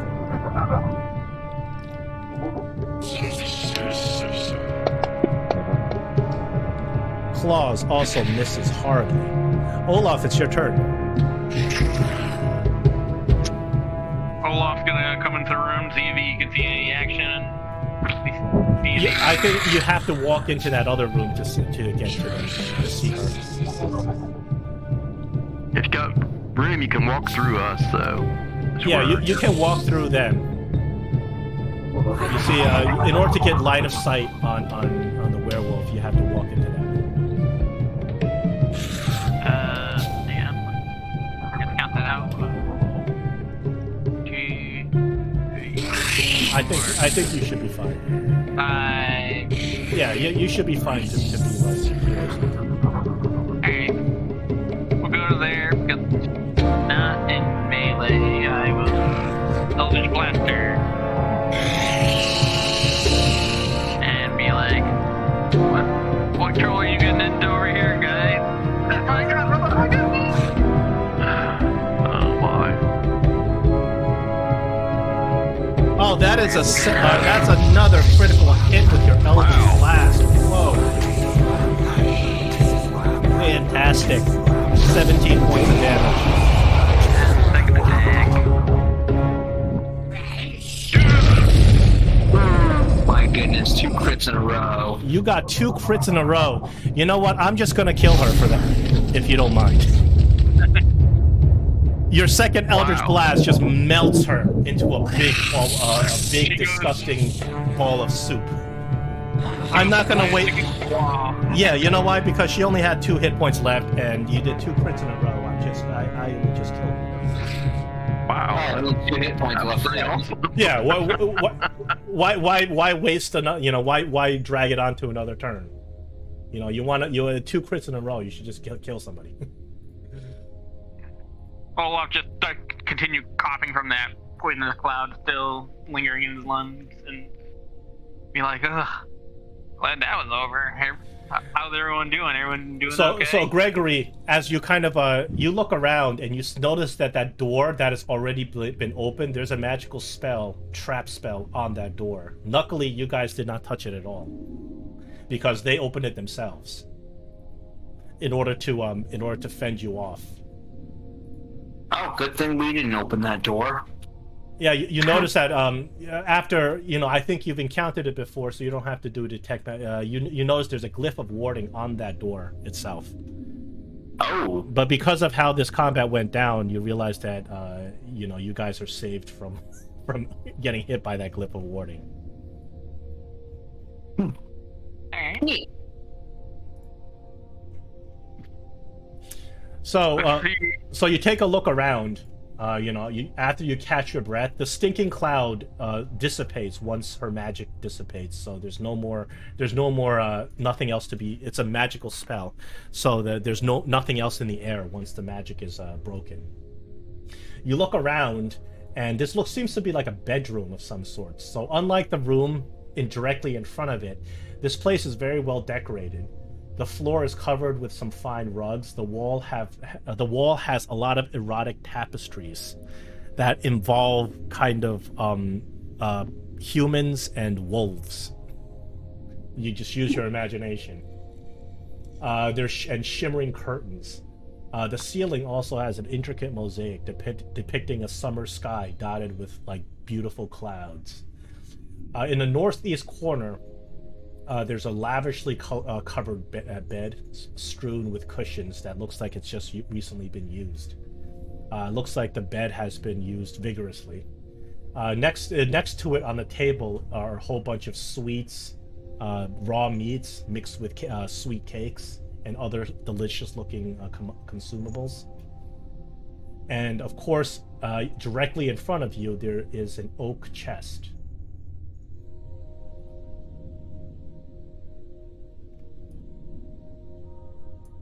And Gregor will just comment, I guess this whole setup kind of sums up the phrase eat, drink, and be merry, for tomorrow we die. So I'm gonna check the chest for any traps or anything. Yeah, that's not a bad idea.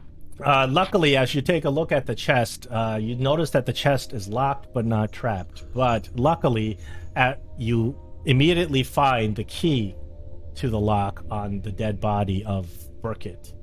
Burkett, by the way, is carrying a longsword that's not magical, and he's wearing some scale mail that's not magical.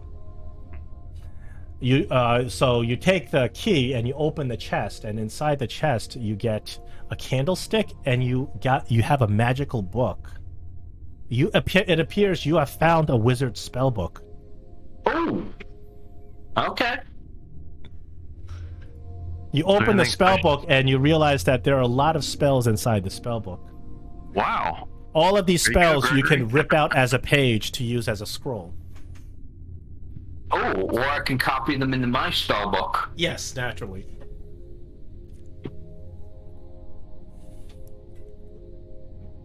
Which would take time to convert one wizard's nonsense into my own nonsense. Wow, that's a lot of spells.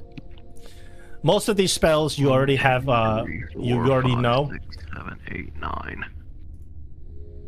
The highest spell in this spell book is a level 3 spell. Haste and Stinking Cloud, both of which are level 3. Oh, and Fear also is level 3. So you can treat all the spells in this spell book as a scroll if you wish. Is there anything special about the candlestick? The candlestick appears to be just a candlestick. That was an odd thing to put in a chest and lock it. I wonder if the candlestick is magical. You do not detect any magic on the candlestick. Okay, so it's just a standard candlestick. Okay, it was probably like an heirloom or something. Okay, I have fear. I don't have stinking cloud. While he's looking at that book, we can. You don't have Olaf stinking and I- cloud. You know stinking cloud very well because you guys had just breathed some of it, so you know exactly what it Pretty good does. Area of effect. I mean, the more area of effect stuff we have, I think the better off we are. So maybe you should consider putting that in your. Yeah, I'll take the spell book and so that I can. Yeah, stinking cloud is a control spell, similar to web or entanglement, where the way it controls is it makes people fail their Constitution saves, and it freezes Takes them away in their place. turn. That's big. Yeah, Okay. My similar. question is, It works similar to the way, of course, entanglement works. okay, but- my question is, yeah. if Gregory copies the spells into his spell book, does that remove him from being a scroll?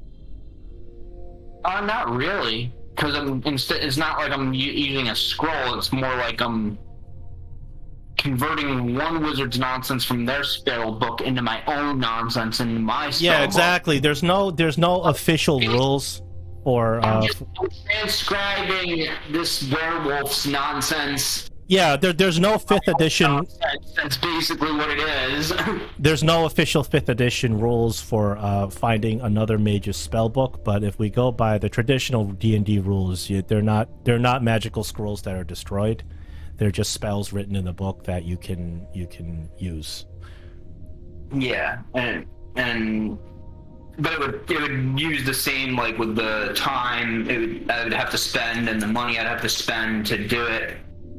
Basically, to transcribe this werewolf's nonsense into my nonsense. Okay. Well, then obviously you take the spell book.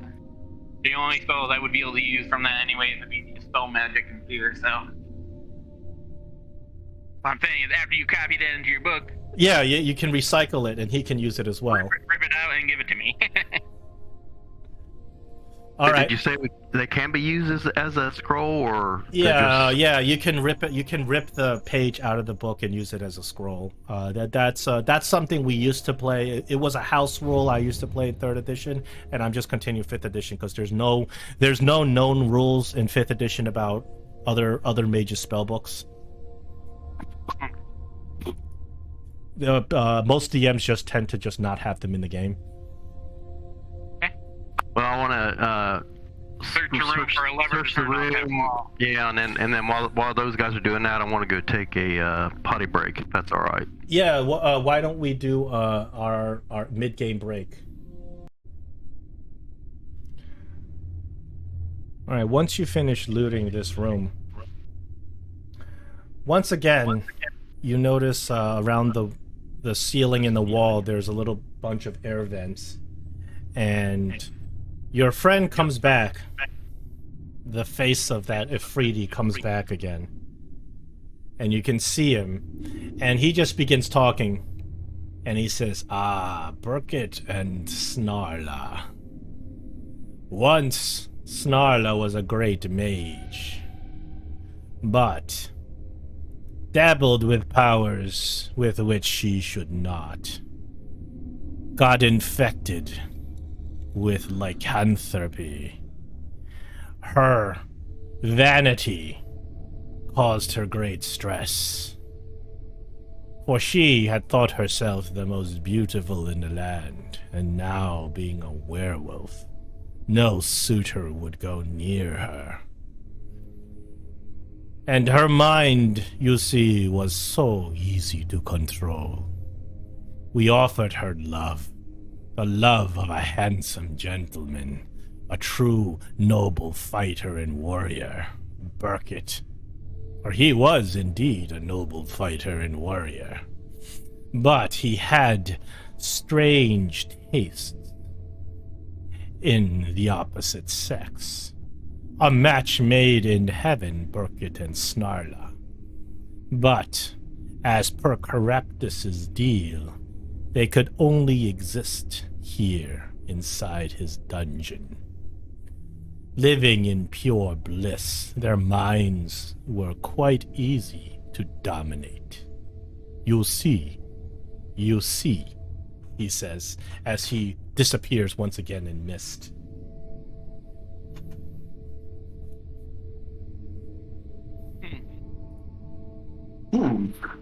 Okay. Olaf is not liking the direction that that's going. And then as he disappears, he says, "You are quite injured once again. These battles are taking their toll on you, are they not?" Yes, they are.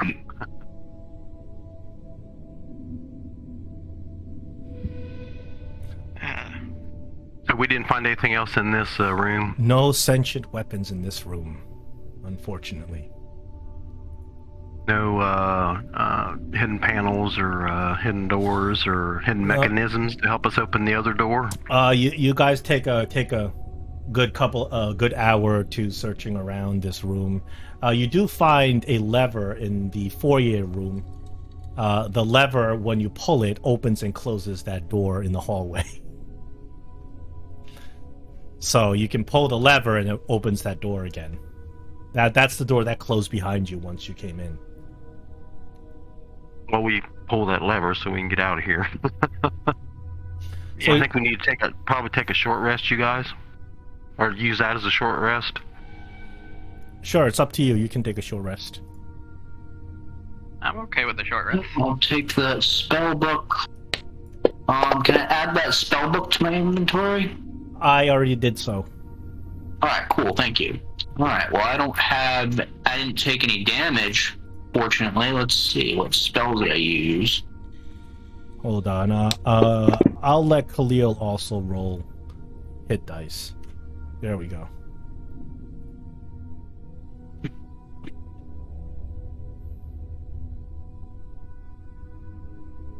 There we go. Two, we're done.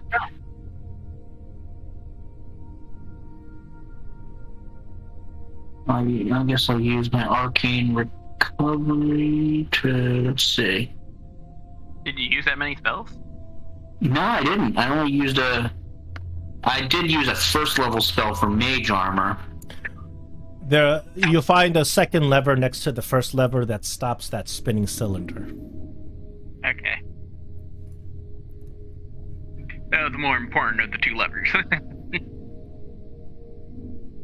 No. Otherwise, Yeah, it'd be hard to get back up that. Shoot. Yeah. I was trying to think what to call it.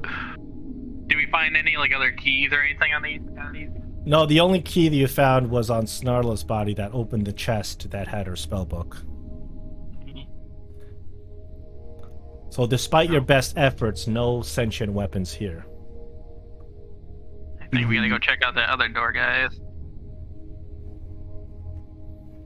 Maybe we should take out Elminster Stone and see if it's acting up. Yeah, I'll do that. Well, if you take it out right now, it doesn't do anything. It's pretty inert. Alright then, I'll put it back in then. Let's go around to that other door and then take it out again, and then we can kind of look at that other door and see what's going on with it.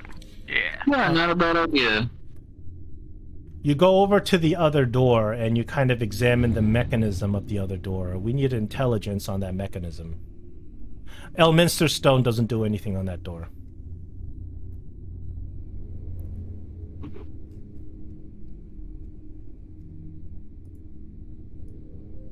Gregory, I think you're the one with the intelligence. So, just to kind of go over again, this door is a heavily reinforced, triple-plated steel door. Like a kind of door that you would not be able to bash down if you wanted to. However, the door itself, you notice that doesn't have a handle or lock or a keyhole or anything. The door appears to it appears to open by being pushed forward.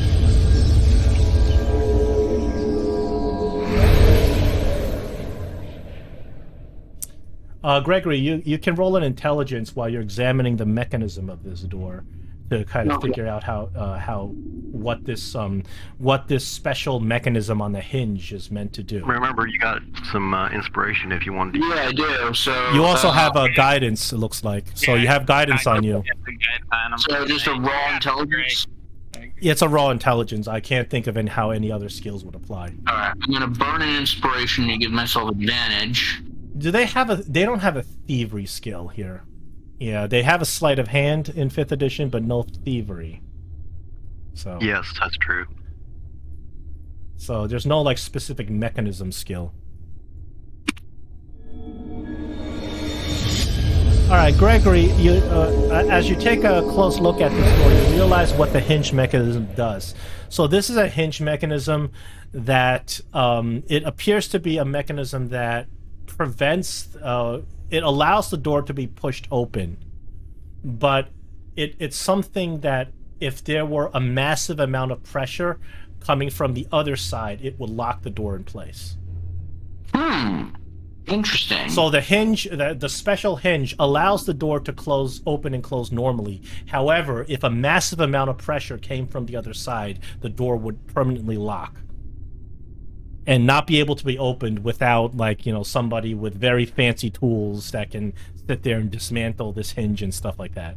So it's a fail-safe mechanism to not allow a high amount of pressure to come the opposite direction. So if you want to open the door, you can just push it open easily. Do we hear anything on the other side of the door? You put your you kind of put your ear to the other side of the door. From here, you hear nothing. Can I do as I did before and just barely push the door open and stick my mirror in there? Yeah, despite the fact that this is a heavy door, it appears that there's some sort of mechanism that allows it to be pushed open very easily. So with the slightest touch, the door creaks open. And you look on the other side, there's another door. The other door looks exactly like the door you're at, with the same mechanism and the same method of opening. And the only thing there is like the that little square. There's not another hallway or anything. I haven't stepped in there yet. Well, it's part of a hallway, but it's a very short section of hallway before you see a second door. Well, should we open the door the rest of the way, guys? I just want to confirm that the door, yeah, we can open up all the way. The door does easily open up all the way, and it closes after you open it. It's like it automatically kind of closes, but you know that the mechanism will permanently seal this door if a large amount of pressure came the opposite direction. Well, what if I was to Jam the door open. or what if I was to put a piton like in where the hinge is, so that it can't close all the way? The piton easily will keep that door open. Okay, that's Because what I'm doing. because there's some sort of mechanical kind of system inside the hinge of the door that allows it to open this from your direction easily. But closing it is a different story, because even though it closes easily, if you put too much pressure, it locks permanently. Mm-hmm. Okay. So you use a piton to jam this door open. And Okay, well. then you're up to this the next door. I want to put my ear to it and see if I hear anything. Whoops. I just moved my whole map.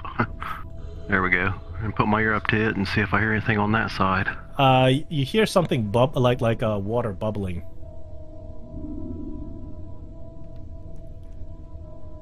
Is the temperature of the door any different than what the other door was if I put my hand on it? No. And it's identical. Do I notice any traps or anything different at all about it? No, it's exactly the same as the door you just came through. Do you want me to try the same trick, guys, with the mirror? Just crack it open a little bit. Yep. And Yeah. that's what I'll do. Just barely crack it open and stick my mirror in there and see if I can see anything. Okay, you crack this door open, and there's a third door. Identical to the two doors you just went through. Okay, once more, do I perceive anything in that little hallway on front of the door other than just... Nope. So it looks exactly the same as this? Yes.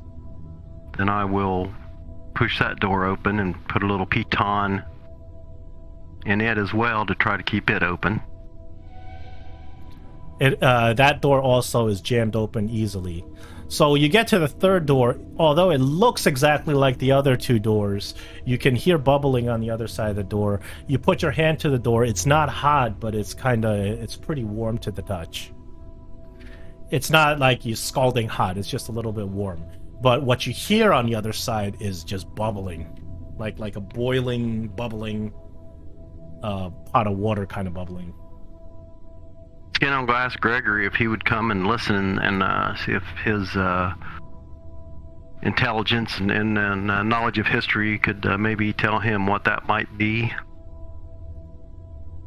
Yeah, I'll check it out.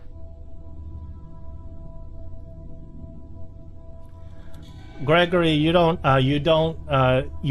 notice anything that Gray didn't notice. It is warm on the other side. You don't detect any magic, specifically at the door.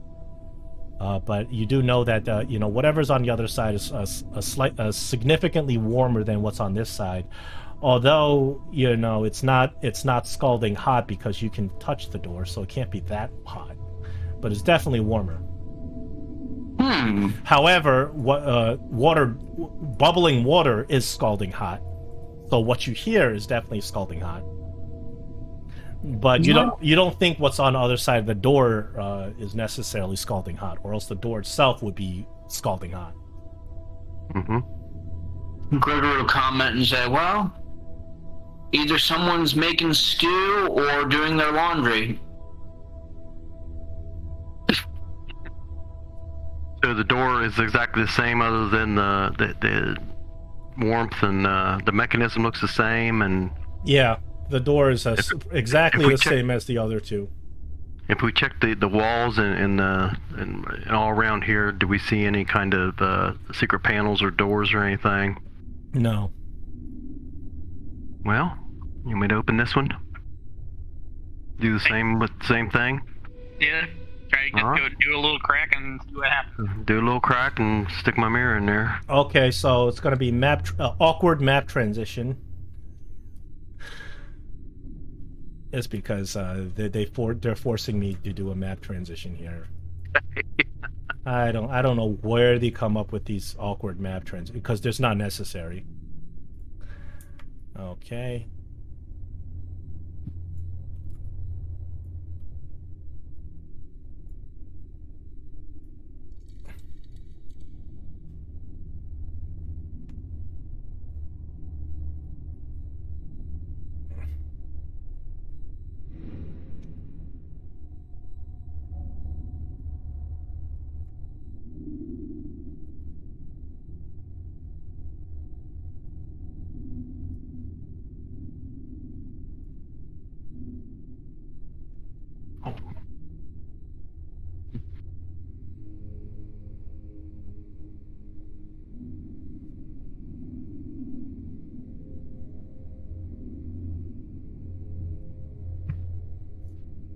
So, you're gonna, like you did before, right? You're gonna narrowly crack that door open and use your mirror to see what's on the other side. Mm-hmm. Correct. Yes. Okay, so as you crack open the door to see what's on this other side, you see something. You see a really fantastical sight. The door appears to open into what looks like an underwater aquarium where there's an air pocket. So what you see directly in front of you, the hallway extends and it opens out to a massive cavern. There is water every which direction. The water appears to be bubbling, hot. However, there is a pocket of air that is like a bubble that is holding the water kind of in a bubble shape. You look further down, I think the extent of what you can see, you see a horrible looking creature. This is old school D&D. Can you guess what type of creature? Dragon. No. No, also, what kind of creature did the old school D&D monster bestiary have? That's... Troglodyte? No. No. They had crustaceans. And of course you see giant crabs. You see a horrific looking giant crab. It is huge in size, has glowing red eyes, a massive pincer, And you can see that behind Oh, this yeah. crab, you see a big pile of gold and treasure, but you're not close enough to see what's in the treasure. So this crab is clearly moving back and forth, appears to be guarding the treasure. The crab appears to already know that you're here. It has some sort of sense that knows you're there, and it's taking this defensive position. So inside this whole chamber that you look into, there is something that's holding a bubble of air in this chamber. Everything outside the bubble of air is boiling water. So all the lighter colored is the bubble of air, Yeah. and the darker colored is the actual boiling water. Yeah, so the bubble of air, you have to get closer to understand, to kind of examine it. You don't know what it's about, but you can tell that this crab is very defensive, and as you get if you get closer, it looks like it's about to attack. So, do you know, Gregory, what this bubble of air is? Bubble of air. And can it be burst? And because that wouldn't be too good if we went in there and the crab burst the bubble. That would burst our bubble. Yeah, no, that wouldn't be good. Does Gregory know what that bubble is about? You think it's something magical, but you'd have to get close to it, examine it. Right. And in yeah. order to get close to it, you probably have to piss off that crab. Yeah. I would just convey that information to Gray and say, yeah, in order for me to figure out exactly what that is, I'd have to get close to it and not be able to do that without pissing off that crab. Well, I think one of us has a potion of invisibility. It already knows we're here. Do I have the spell prepared? But if it don't see us go into the room, I was just thinking if Gregory couldn't be seen, he could go in there and examine the bubble closer and maybe give us a little bit more information. Do I have a potion on my name on? No, I don't think I do, but I have... Let's see what I got for spells. I don't think I have the invisibility spell prepared. Well, we got tons and tons of scrolls and potions and stuff like that. We should use them up before we use up our spells. I'm gonna say I have a single scroll of invisibility. Okay. Let's see if I've got one. Let's see. Scrolls, but My only concern is if this crab sees us actually do something, that's when it'll start to not just pay attention to. I mean, like it's already paying attention to us. Well, we could back. I mean, if that's the case, we could just back out of the rooms and go to kind of out of his sight and cast the spell of invisibility or what have you. Or if you got another idea, that's fine. I'm just No. I'm just throwing out there what I'm thinking. Yeah, I understand that. We only cracked the door a little bit, so you only seen a little bit. So, sure, we can use the roll of invisibility on Gregory to see if we can identify what this is all about. Like, if it's dangerous to do anything to that bowl by accident. I think that's a good idea. So, that's what we're gonna do. Let's cast invisibility on Gregory. Okay, you cast an invisibility spell on Gregory. Gregory vanishes from sight. We could have used the disappearance. I totally forgot about that. Oh well, so much for the squirrel. Do we have any of that? Well, I mean, do we have any of that left? Well, if I'm already invisible, I can just go in and check out that bubble. Is the crab inside the bubble, or? No, the crab is inside the air part of the bubble. Yeah, Olaf, you do still have one dust of invisibility, but we can use that just as well later on too. So.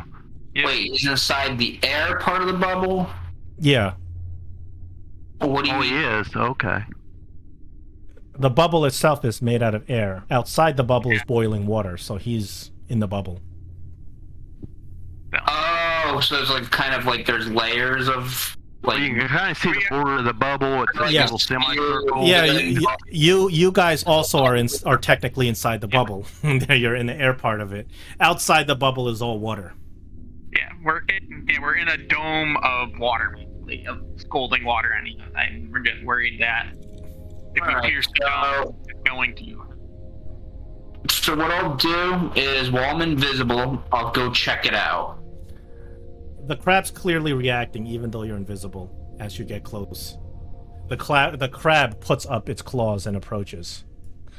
It so appears that your invisibility is not working on this crab. he's got true sight or tremor sense or something. You don't know what he's got, but he doesn't care that you're invisible. He knows you're there.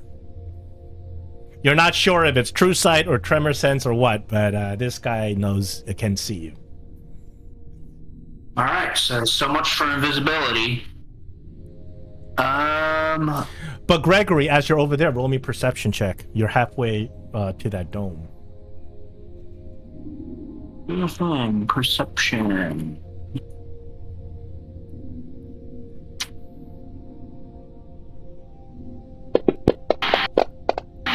I don't know why it gave me, what is that, advantage or disadvantage? Oh, you got inspiration. I didn't choose the burning inspiration for that check. I don't know why it rolled 2, but... You rolled at advantage, and I'm not sure why you rolled it, but however, the number that it dropped would still put you there.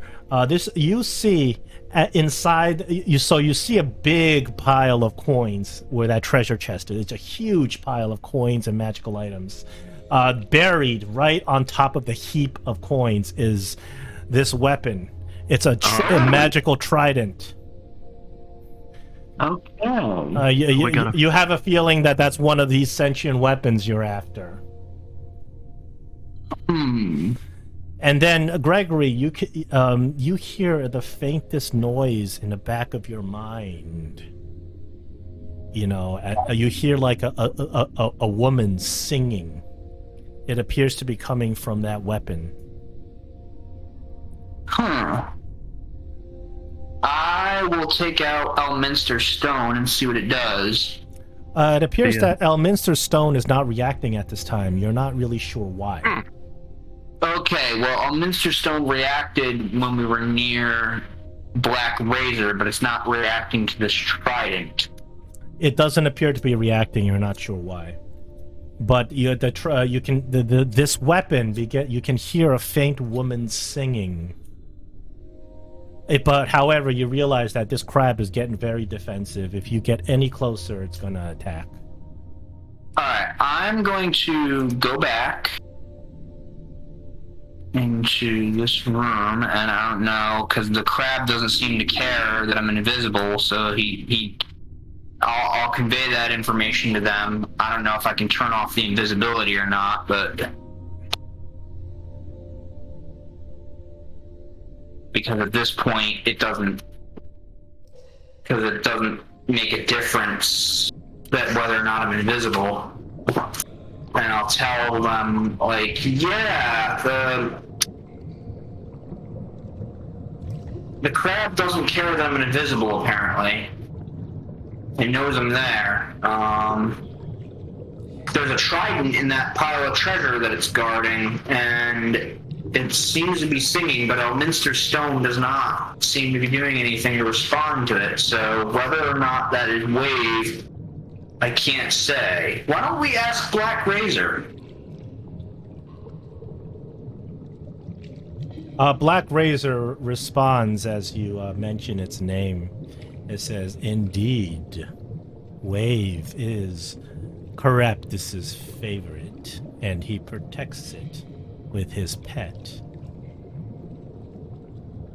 Okay. Is there anything you know about the pet that could help us defeat it? I know that its shell is as hard as adamantine. Its claws as sharp as razors. It is strong, it is fast, and it is smart.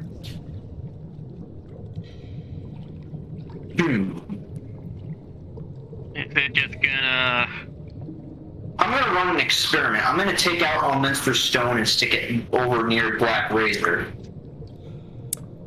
Elminster Stone's not doing anything over at Black Razor at this time. Okay. Alright. I put it back in my bag. Yeah, it doesn't. It's hard to, it appears that the rhyme and reason of Elminster Stone is not very difficult to predict, just like Elminster himself. Olaf will ask Black Razor, do we have to worry about this creature having magical abilities? I do not know what abilities it has, but if you want it dead, you should wield me. If you're worthy.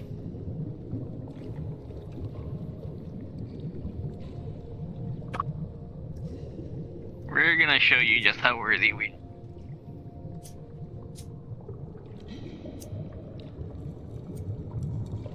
So, what are we gonna do, guys?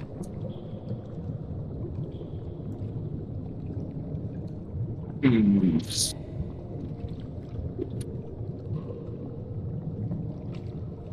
mean, to go to punch of using the entanglement wand on it.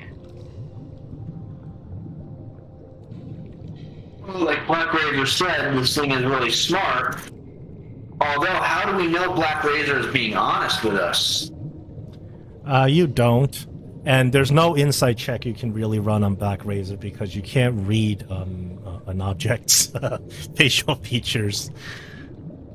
What about the tone of his voice? Now, his tone is always flat.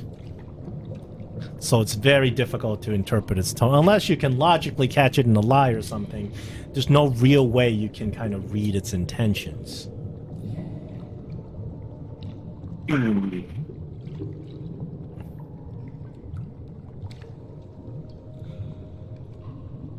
Well, this thing is no fool, so sneaking around it may not be a doable task.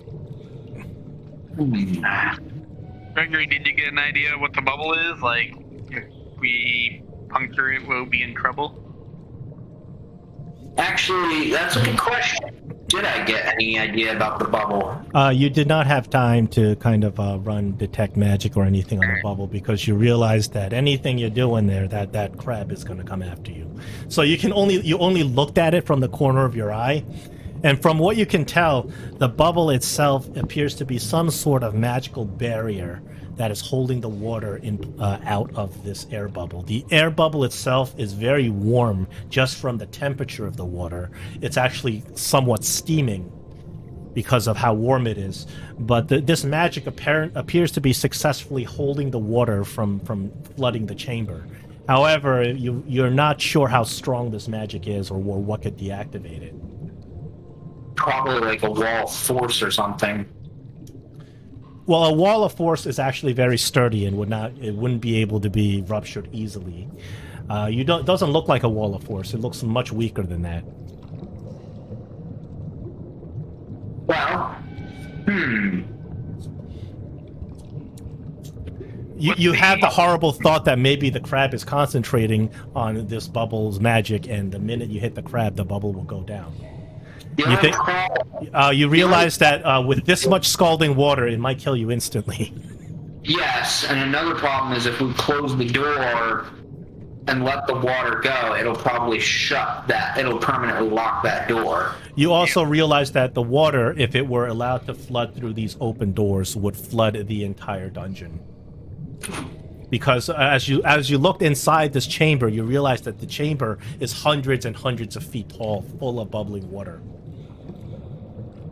Yeah, So now you realize that these doors are there in case the chamber floods, to prevent the chamber from flooding the rest of the dungeon. Yeah, so we're gonna have to figure something out with this. I don't know if there's a way to. I don't think we can reason with this crab, because if it's assigned to protect the trident, I don't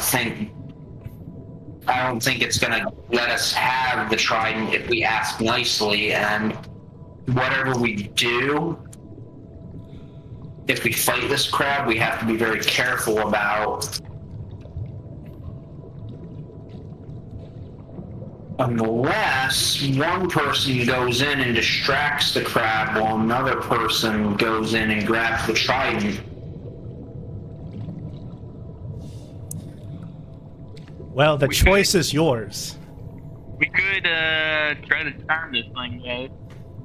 You could try anything you want on this crab, but you face the consequences. Let me try something before we do any kind of offensive stuff. Very well. Because I have a ring of animal influence. And I can cast. It's got 3 charges.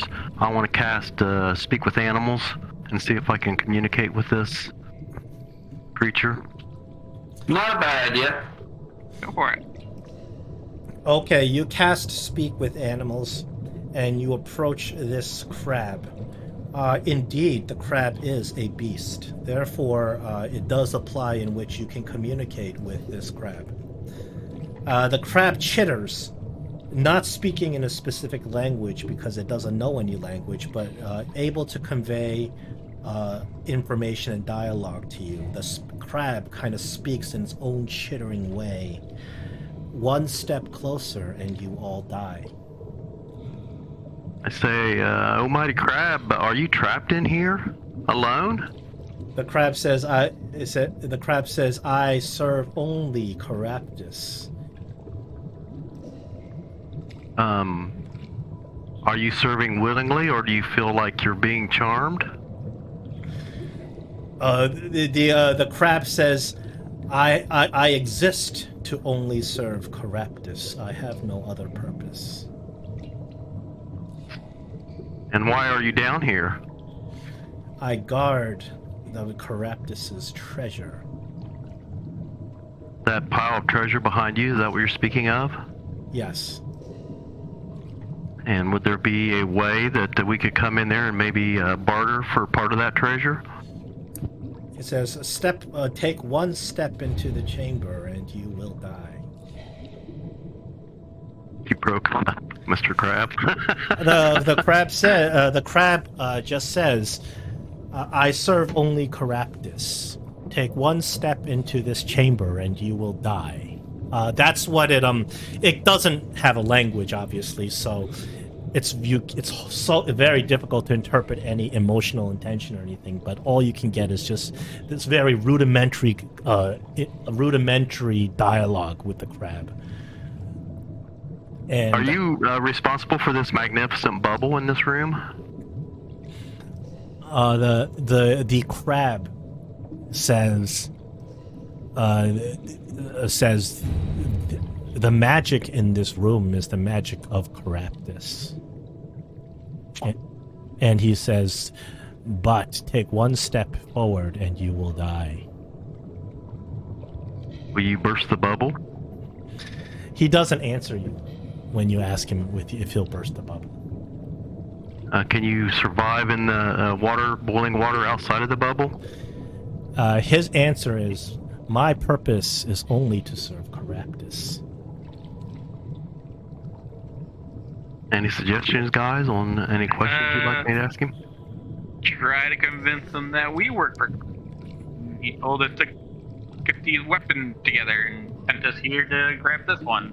Yeah, we have one of the weapons here, and Caraptus is wanting to get them back together again. I was wondering if maybe you would let us come through and just all we want is the trident. We won't bother anything else in that treasure pile. The crab says, so you also work for Caraptus? We have one of his sentient weapons right here. Yes, but you know that it was protected by a very powerful ogre mage, and that there's no way that someone could have just taken it from him. He says, you are thieves that steal from Caraptus. But oh no, we wouldn't do that. He says, but it is true, you also serve Caraptus. But your service to Caraptus does not include my treasure, it says. That didn't work a lot.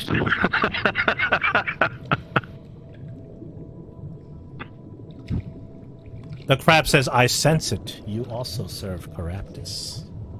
I can see you, although you use magics to hide. Then why would you attack one of Caraptus' friends if you think that we're his friends?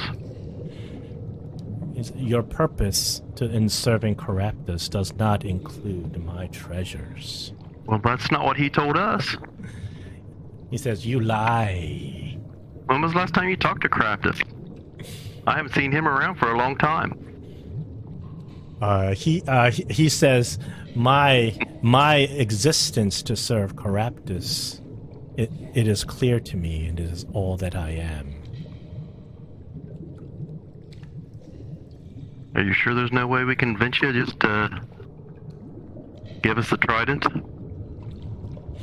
The crab kind of waits for a moment before answering you, and then the crab says, why don't you take a black razor and slide it over here, and perhaps we can trade. Oh, but we got to get all three of the weapons together, so that wouldn't really work out, would it? Well, perhaps I can get two of these weapons together, and we'll find out the power that they contain. That's our quest. That's not your quest. Your quest is to stay down here and protect his treasure. Oh, I will protect his treasure. But perhaps I can protect his other treasures as well. That would make me very happy. No, but that's not your purpose, to protect the sword. I don't think this is getting anywhere. Personally, New ideas, guys? I'm just curious what the... So the crab is so big that you realize that it can block this whole entrance to the little bubble. He takes up this entire space of this entrance. So if he were to walk over to this entrance, he would take up the entire space of it. I mean the funnel? Like The little hallway that goes in. Yeah, right there, yeah. So there's no way we could sneak around him, basically, is what you're saying. Well, I'm not saying there's no, you gotta try. I mean, yeah, it depends on what you try to way. do. Depends on what you try to do. And just to let you know the size and the proportion of this thing. Hey, does Gregory, you have your cloak of eyes on? Mm-hmm. There's no invisible or ethereal creatures here to be seen.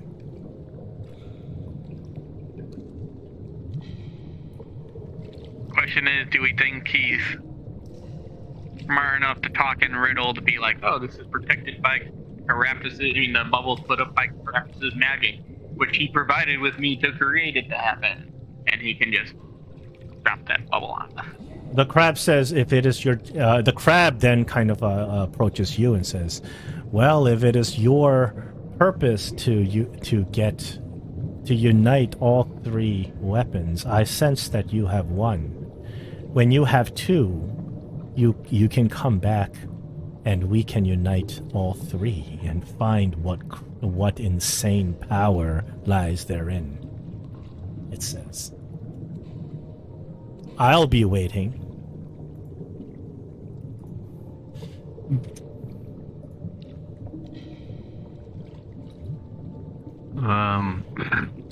He says, Can I roll an "Go." insight to see, or is it intelligible enough for me to discern whether he may be telling the truth or trying to? You're not the thing. You realize that it's not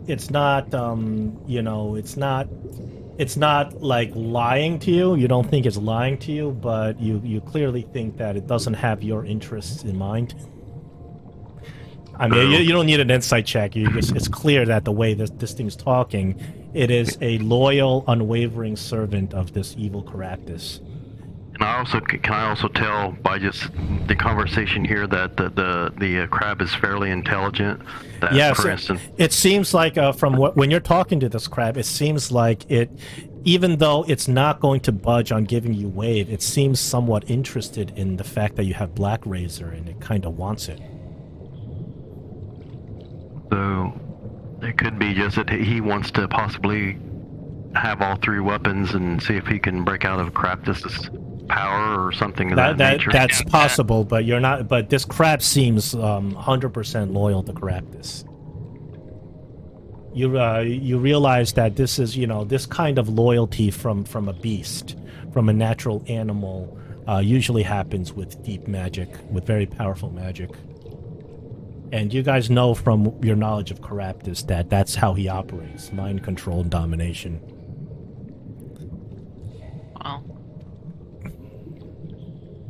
Well, if he's, and fairly intelligent, it might be hard to charm him, but I mean, that was an idea you had, Olaf. If you wanted to try that, I guess it's... My idea was to do hypnotic pattern on him. It would be a wisdom save. The very wise for a well, we don't have no way of knowing that. Well, you wouldn't know unless you tried. We tried, yep.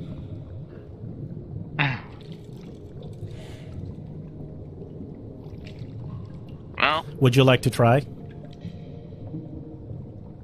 I'm just trying to think, guys. What's gonna be our action plan here? I can try to. Go ahead. Or about my sickening radiance thing. Yeah, that's what I was going to ask. My only concern is it might be just. I mean, it might be too big, and if it's too big, it could affect the bubble maybe. 30-foot radius, so. You're not sure if you're not sure if the sickening radiance will affect the bubble, because you can't get close enough to the bubble to figure out what it's about. Well, it's more than 30 foot. No, a sickening radiance would fill this entire bubble. Yeah. I think because it's a big spell, like a fireball the bubble's more than 30-foot radius, though. No, the bubble is 50-foot diameter.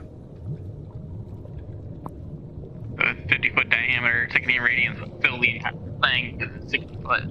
I don't want to damage the bubble. That's the thing I'm worried about. So, I think trying to charm it with hypnotic pattern might be the direction to go. Well. And so I'm saying, so what's going to be? We can't. If I do put him to sleep, or not really asleep, or I charm him.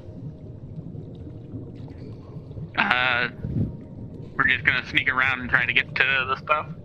And if I don't put him to sleep, what's gonna be the next action, guys?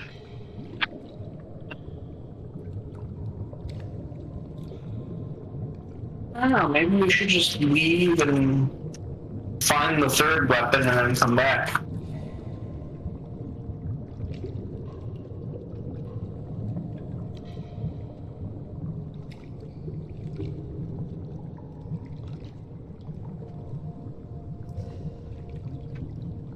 The crab does say, "Why don't you come back when you find all three weapons, and we can join them together?" But Gray, you get the sense that this crab is just not going to let you have wave willingly. Yeah, I think we're going to.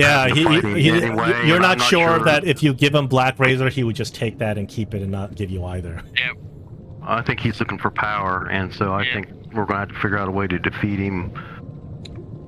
Now, anyway, so. Alright, I'm willing to try to charm him and see what happens. Let's go for it. All right, you can all position yourselves, I guess, where you want to try to. You kind of, as you walk into the room, this is about as getting over here is about as far as you can get before the crab gets defensive. And I'll just stand here in this corner and already, in case the crab attacks, I'll have a ready action with my ricochet bow. Okay. Alright. I think we're going for it, guys. Okay, well, if you're taking the first action, you're gonna be attempting a cast spell. Yes. All right, so you attempt to cast this the hypnotic pattern spell on this crab. You cast it. No save. The crab is immune, and we're in initiative. The crab runs up, claws out, ready to attack. All right. Roll initiative. Before you roll initiative, Olaf, I would like you to roll perception. Hold on. Roll perception.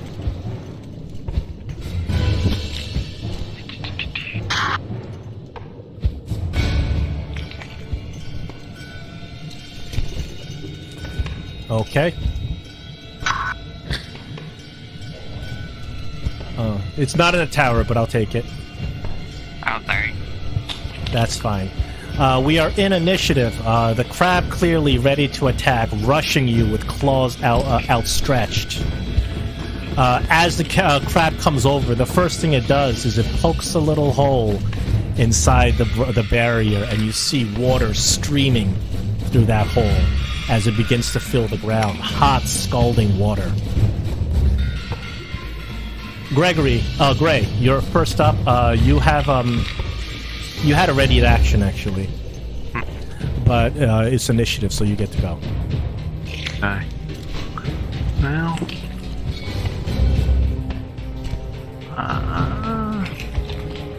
I guess let me go ahead and... Should my hunter's mark still be on from our last battle? Or did we rest between now and then, didn't we? You had a rest, yeah. You had to restart hunting. Yeah, I think I still got it on, so I'll just click off one of my spell slots and put the effect on the crab. Okay. Let's go ahead and take a shot at him and see what we can do. That is a hit with your longbow. Okay, so I'm gonna go ahead and put swarm on with this one. Obviously, I don't get sneak attack. No sneak attack right now. Nope. Takes me a minute to find swarm. Where the heck to go?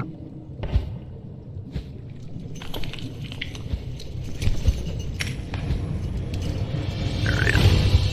I need to put it up with my attacks is what I need to do. Okay.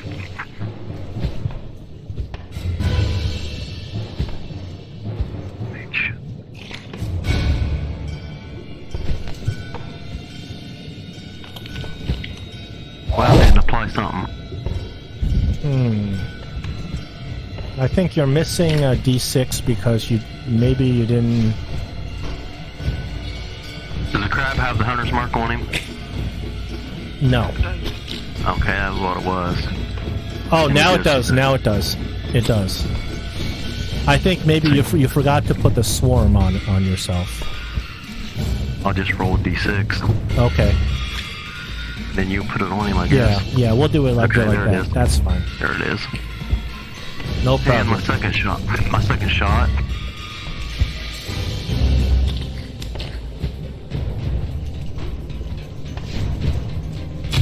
That's another hit. Well, I didn't put hunter's mark on that time. What the heck's going on?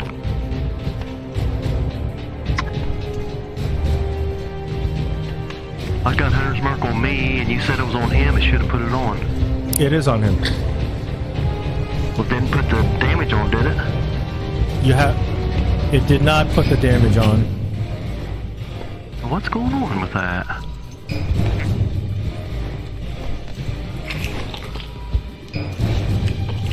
Let me see what did you roll wrong? I'm not sure what happened.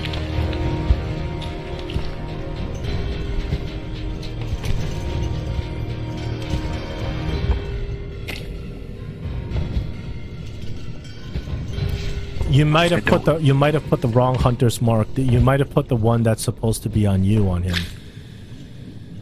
Oh, I think I did. I think you're right. Yeah, that's okay. I will remove that effect, and you can just roll a d6. Okay. And I'm gonna go ahead and put the right effect on him. And that way next time I attack, if I get it next time, it should be on there then. There we go. Okay.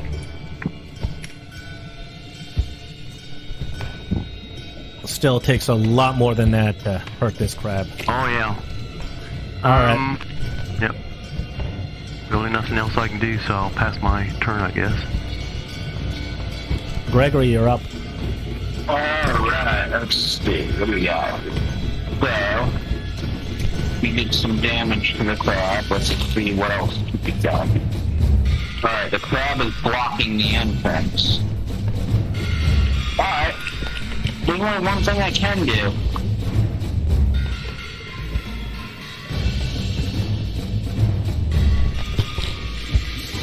Move over.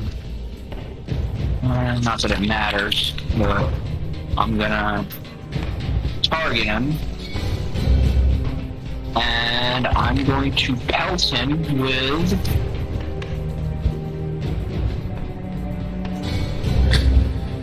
Not powerful, I hope. I'm gonna pelt him with a 4th level magic missile. Alright.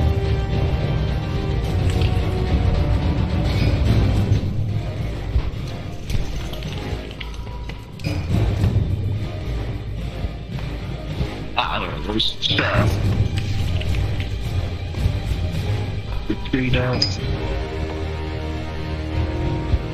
6 darts for magic missile at 4th level. Phew.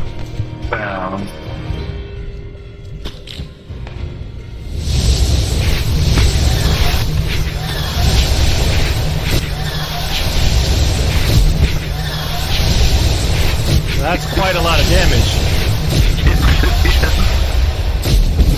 Do a lot of damage with missiles when you put them all together, that's for sure.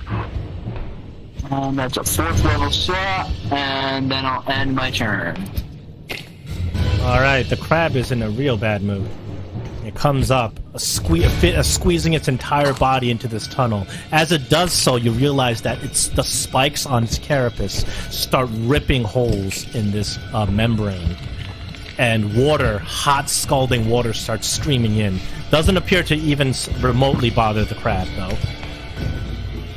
You realize that this is probably some creature that evolved in these hot water areas. The crab has 2 attacks. It's got a 10-foot reach, so it's going to hit the creatures that hit it. That's Gray and Greg. So 1 attack for Gray, 1 attack for Greg.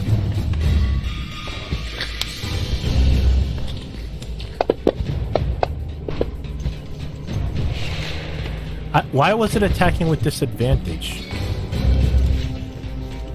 Because I don't know. I don't know why it attacked with disadvantage.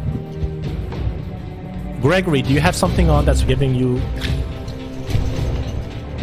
Oh, you're invisible, that's why. No, it actually, invisibility doesn't do anything. It's got blind sight. So it should have attacked you actually with advantage. If it attacks with advantage, you see the roll right there. That's a crit. Alright. You ready for this? It's got, this claw is massive serrated claw. Alright.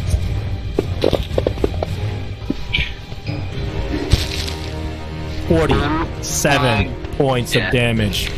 And the claw has you grappled. Automatically, no save. It just if it hits you, it grapples you. With its other claw, it's gonna attack Gray.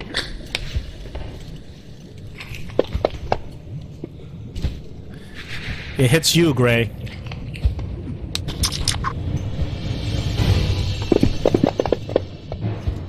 $31 points.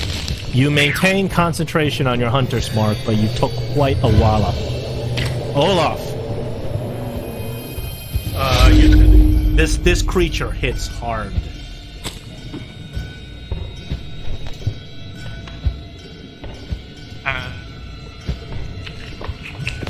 Yes, it does. Trying to figure out what to do about it.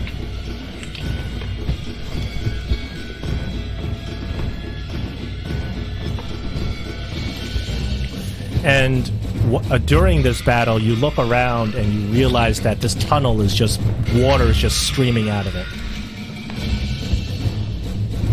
There's hot scalding water all over the floor at this point. And I'm trying to figure out what to do. I think what really did what I tried to do didn't work. To try to do some damage to it, I'm going to cast a guiding bolt at it. Hopefully, going to hit it. Hopefully. Hopefully. You do hit with your guiding bolt.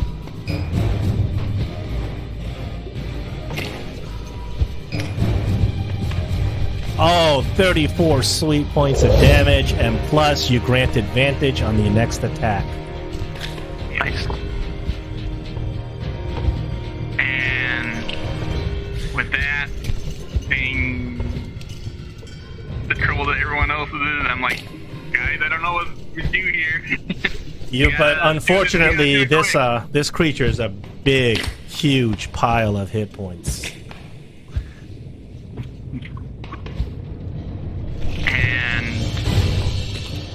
Afraid that guys are gonna be going down. Bonus action, I'll cast Shillelagh on my club, and that will be my turn. All right, it's Khalil's turn. He's going to take advantage of your guiding bolt. He has his poison-tipped scimitar. He unsheathes it. This is what he's made for. He is going to chop this creature down. With advantage.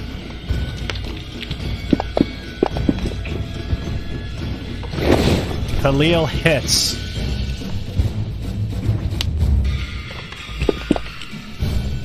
Seven points. Constitution save for the creature. He fails a Constitution save, and the creature takes Khalil's poison damage.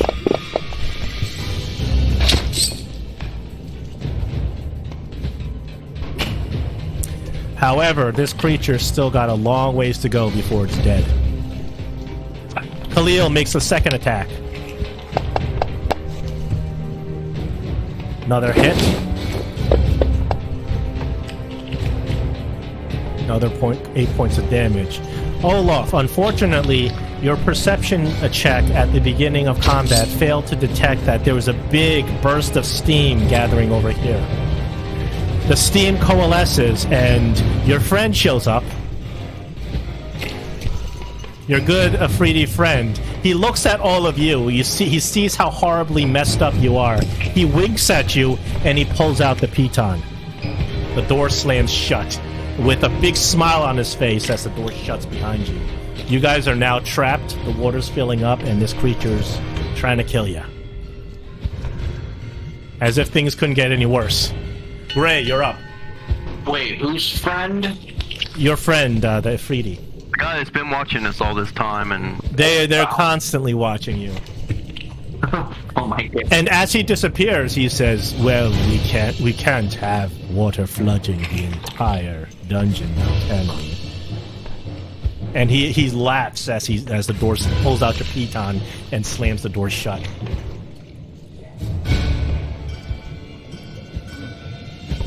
okay,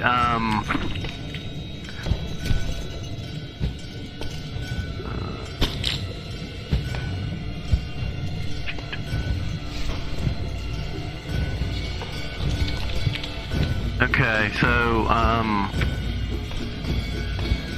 I think I will, shoulder my, bow and pull out my scimitar. I can still use my scimitar even though I'm grappled, is that correct? Sure. No, you're not grappled. Gregory is. Oh, I'm not grappled? Yeah, only the big claw can grapple. The second claw can't grapple. Which door is locked then? The very first one. That one got slammed shut. And you realize in horror that there's absolutely no way you can open it right now. Okay, so the first thing I want to do is take a. Okay, I'm changing my mind. I'm not going to use my scimitar. I'm going to take a cunning action to disengage from this crab and move back to here with Olaf and take some shots with him with the with my bow.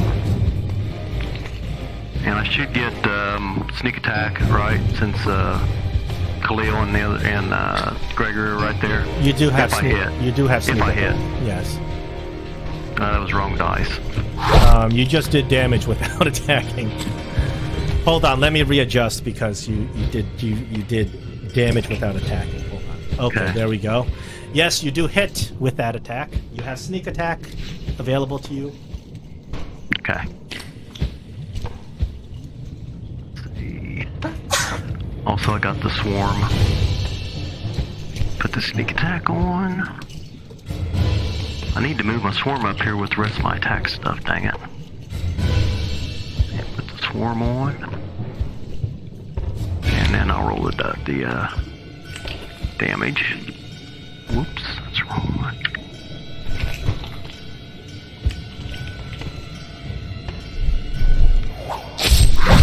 That worked well. 18 points of damage with that hit. And then I think I'll try a ricochet shot for my second attack. Okay. Two shots.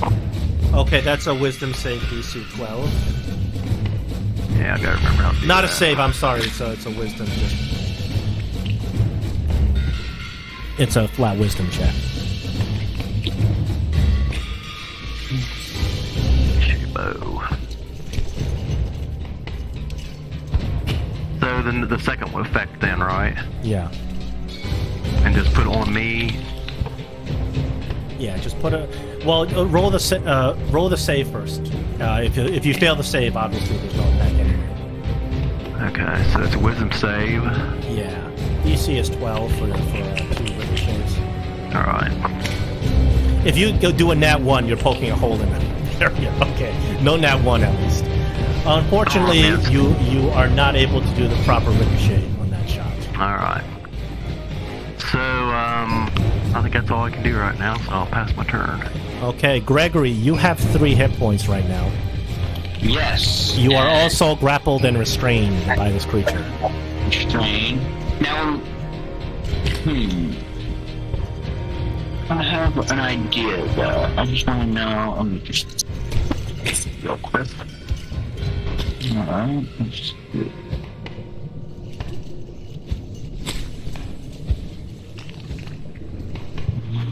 Ooh. Now, if I'm restrained, does that mean I can't use somatic components?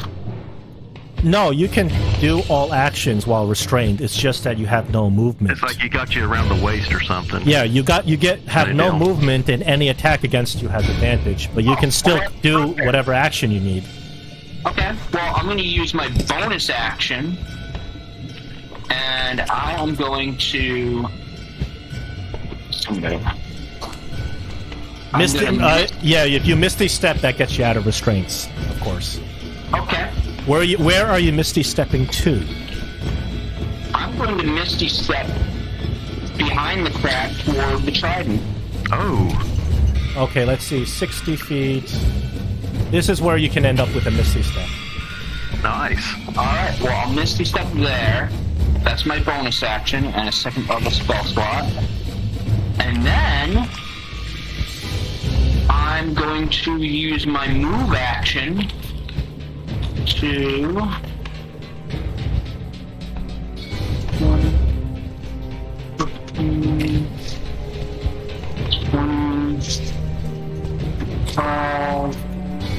30, and I'm gonna grab the trident.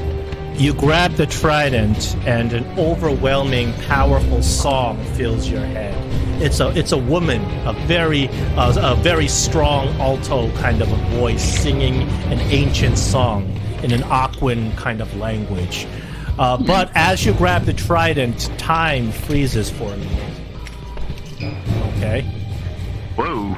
Just Okay, like it's just the like same what thing it did happened for me. the Yeah. same thing that happened for you. You get frozen in time for a second. The combat initiative freezes for a second because you interpret time as completely slowing down as the trident begins to speak to you.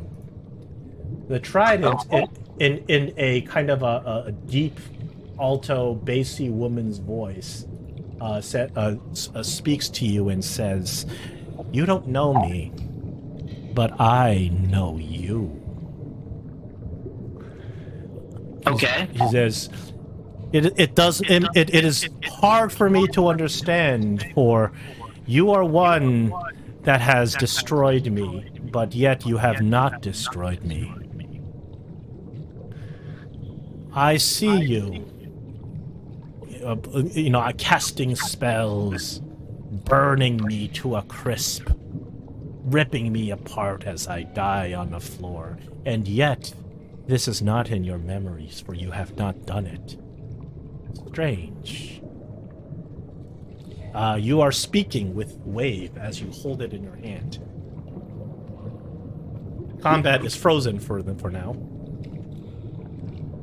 And Gregory is intrigued by this, so I don't remember destroying you or harming you, but yet you do. Is this something that has been done, or something I'm currently doing, or something I'm yet to do? This is beyond my knowledge. He says, perhaps you have destroyed something that I once was, but I am no longer. And what would that be? I am not able to say. What I can say is that I was created in the forge of storm giants. I am the hand and the power of Umberlee. And Umberlee is somebody you know. She is the evil goddess of the sea. I was created in the forge. I was created in the island of the Thunder Forge. I was created many hundred years hence. Oh, but I had a life before that. I could remember so little of it, but I remember you. I remember the killing blow you delivered to my head as it rolled across the stone floor. It was Umberlee who imprisoned the storm giants and bade them create and forge me so many hundreds of years ago. So it is to Umberlee I have allegiance. And then you hear the Wave begins to sing again, and Wave says, "It appears you are about to die. The scalding water inside this chamber will fill it inevitably, flooding the chamber. There's no escape. If you manage to kill that creature, you will still die from the flooding, scalding waters."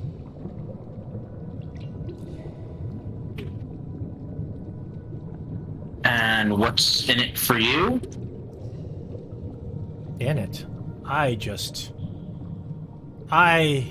the only thing I wish is to spread the glory and the power of Umberlee.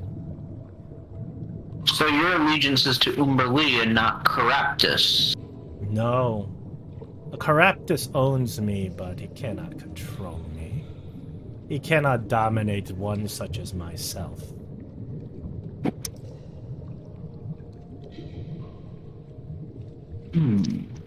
I have the power to save you and your friends, but I cannot deliver the power to you unless you swear fealty and faith to Umberlee. I sense that you have no faith in any god.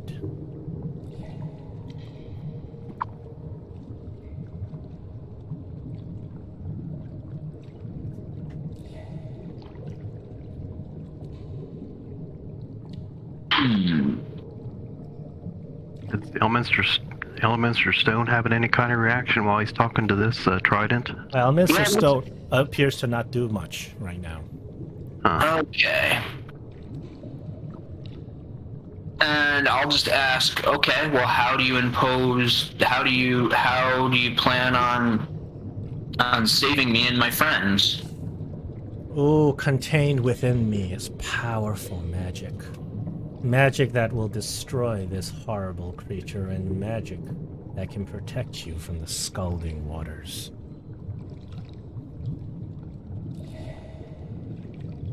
Magic that I will share with you, as well as the hilt of my trident, if you swear but allegiance to Umberlee. Have true faith in Umberlee, and my power is yours.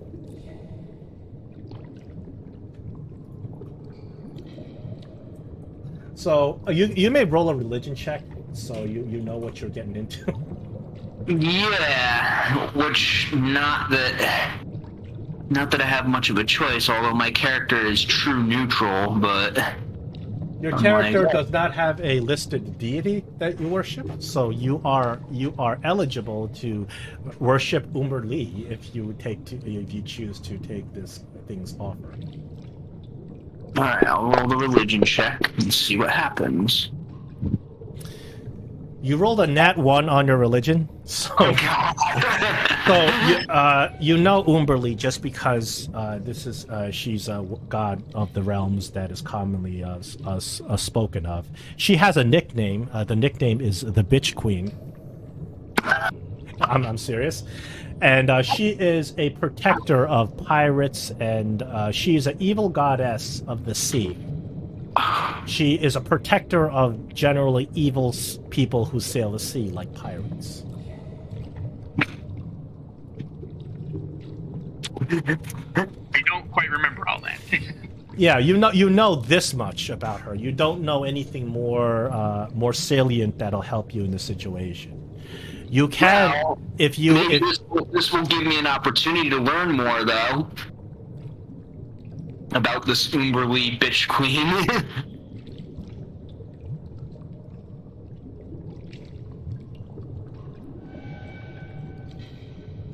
Well, what is it? Do you swear allegiance to Umberlee? Will you get me out of this hard prison?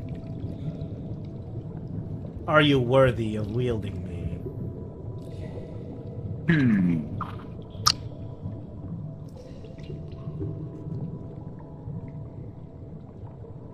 know what? Maybe while we're having this conversation, can I move while we're having this You can't move. This is like a momentary, like the time freezes. Sort of like all time freezes, and you experience this conversation rapidly, kind of thing. No, this is not like you cast time stop and you can act. You can't really do anything here. Alright, so... Well... I don't know what other options I have, though. Because that bubble's about to pop, and we're all gonna get drowned in boiling water.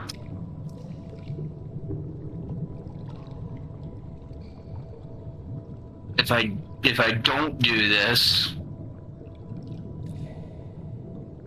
and if I do, it would give me an opportunity to learn more about Wave and Umberlee. You don't know what you're going to be taking on if you swear allegiance to a god.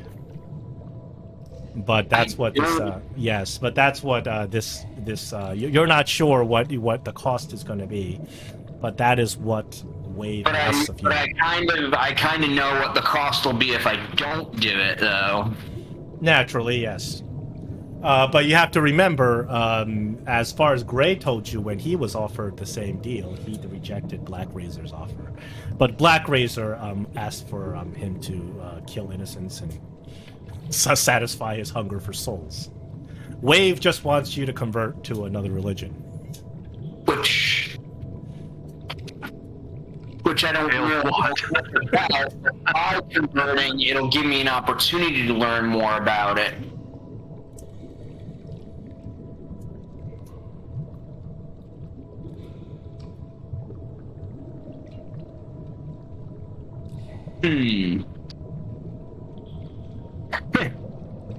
Well, I kind of already know what's going to happen if I don't do this. Well, I mean, not necessarily. Well, was the genie creature shut the door as the water was going through, and then so we kind of. Well, Gregory would remember that the door would probably still swing open unless it had a heavy force against it. So we might be. Yeah, the water coming through would be that force. Yeah, but there's no. I mean, it's not high enough yet, is what I'm saying. We might still be able to get the door open.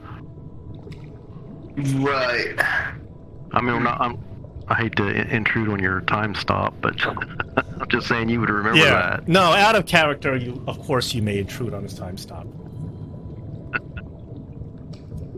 It's not really a time stop because he can't take free actions. So, you know, he can't take his that 1d4 actions. That's a true time stop. Obviously, it's entirely up to you, but I mean, I think that Trident doesn't want to be stuck in here anyway. So it's going to probably help us to get out regardless. How can it spread the religion that it wants to spread if it don't get out of this pit? Think of the role play.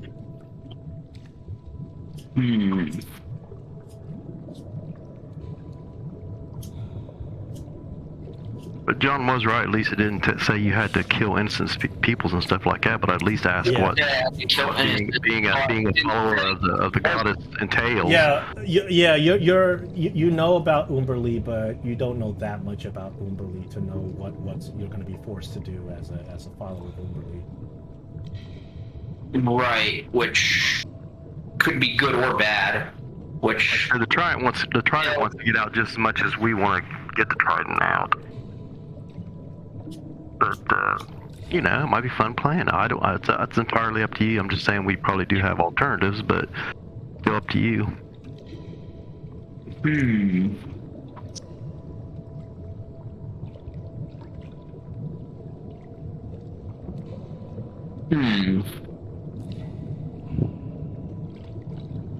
Well, my take on how Gregory would be is he don't really want to have a whole lot to do with gods, but he's also incredibly curious. So he probably would be torn between, well, you know, I'm magic. I don't care too much about all these extra gods, but also curious to learn more, like you said. Right. But would she answer your question if you asked her what it would entail to become a follower? Actually, yeah, I will ask. You're gonna ask what you have to do as a follower? Yeah.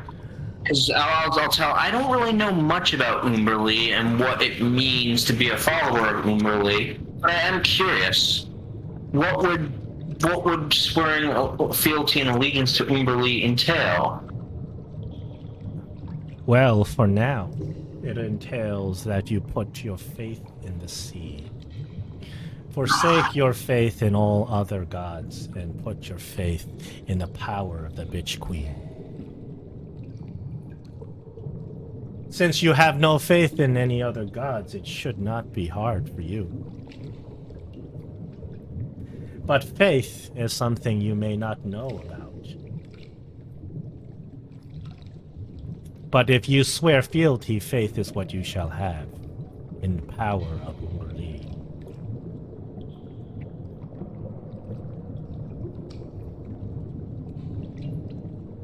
Well, You have to take a level in cleric next time. That would be awful. That would be, but I don't know. It'd be interesting character for all this. But I think I have high enough wisdom for a multi-class for cleric, but It's very in 5th edition. It's very, very hard to be both a divine and an arcane caster. It's possible. It's just very tough to make one efficiently. And the Trident's not exactly a wizard's weapon. No, this weapon is not a arcane focus at all. You know it the minute you pick it up. It's not some sort of arcane focus. It has powerful magic brimming out of it. Like there's spells just contained inside of it if you were to be able to access it. As the weapon itself is, obviously very sentient and speaks to you. As you hold the weapon in your hands, you notice that the weapon kind of vibrates in your hands. It's sort of actually self-attuning to you if you swear the fealty. It grants you proficiency in trident weapons in itself because of its sentience. You don't need the martial training.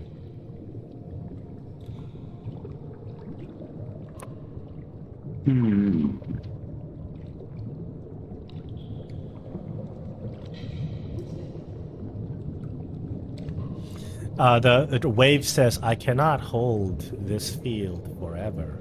I am only allotted 20 more seconds.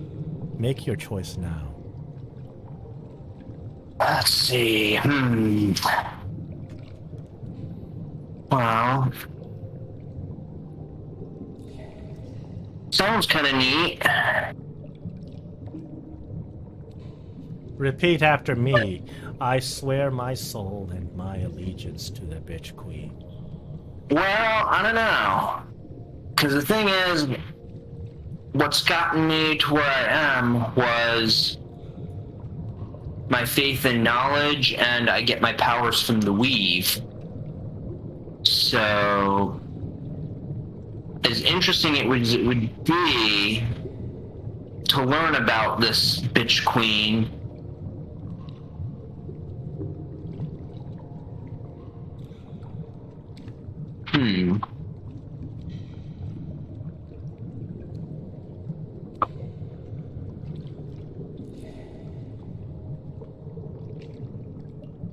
And then Wave says, I am afraid your time has run out.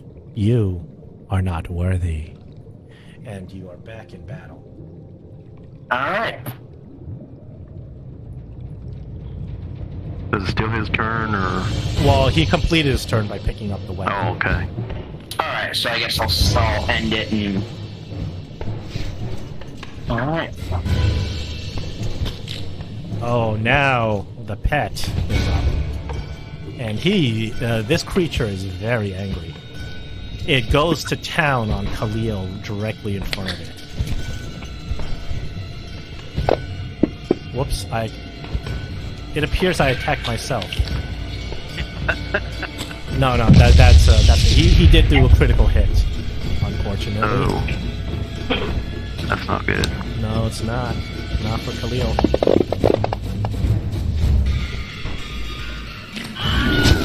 Khalil goes down.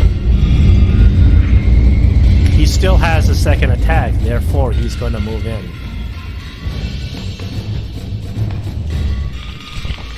That's not going to go after where...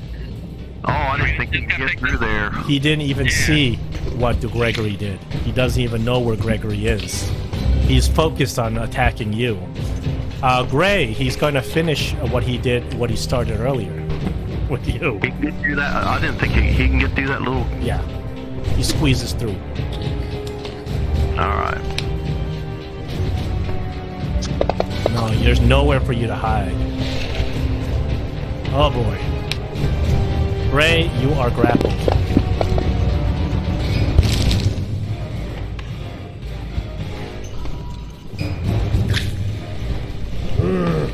Olaf. Is he in melee with me, or...? He is in melee, but you're not melee with him because he has a 10-foot reach. So Okay. you can move 5 feet up and get in melee with him. I don't want to be in melee. Oh, okay, then you... I can shoot Eldritch Blast at him if I'm not in melee with him. Yeah. I think the thing is, if he has a 10-foot reach, I think that he will threaten you as if he were adjacent to you. He will threaten your range attacks. So you might have to do that with disadvantage.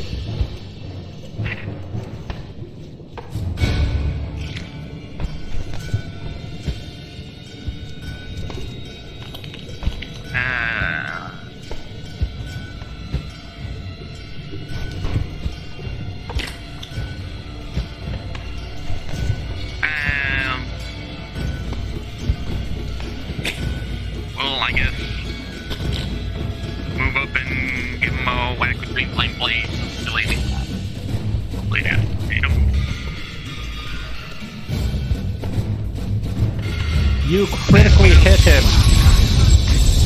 with a clang, Man, that's cracking off a couple of pieces of shell. Flames going through him and everything. Unfortunately, the green flame blade doesn't do any extra damage because there's nothing else around it. You're soloing Yeah, it. that's another. Yeah, but it still does extra damage. But anyway, and I think. How's it going over there, Gregory? You got any ideas how to get out of here? And then that will probably be bonus action. I'm going to raise Khalil up. Oh yeah, hold on. Let me move. If you need to target his token.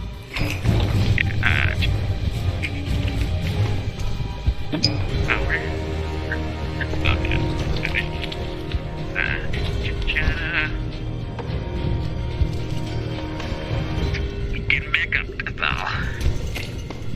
And then that'll end my turn.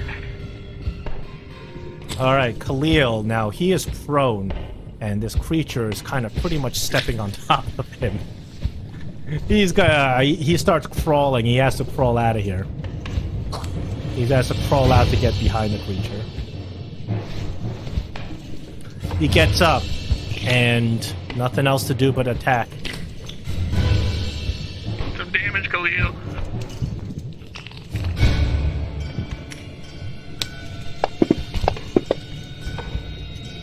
Oh, he does hit.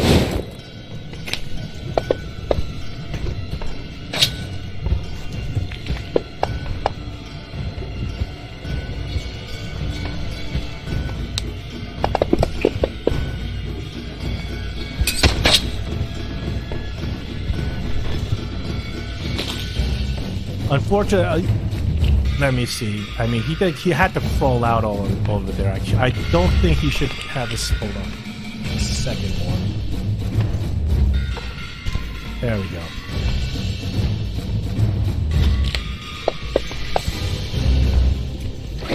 Alright, second attack hits.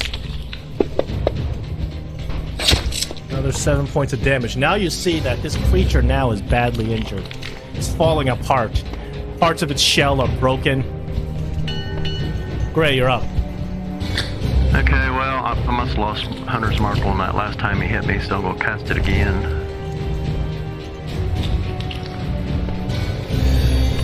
And I'm going to take my scimitar, I should say, and swing at this bad boy that's got a hold of me.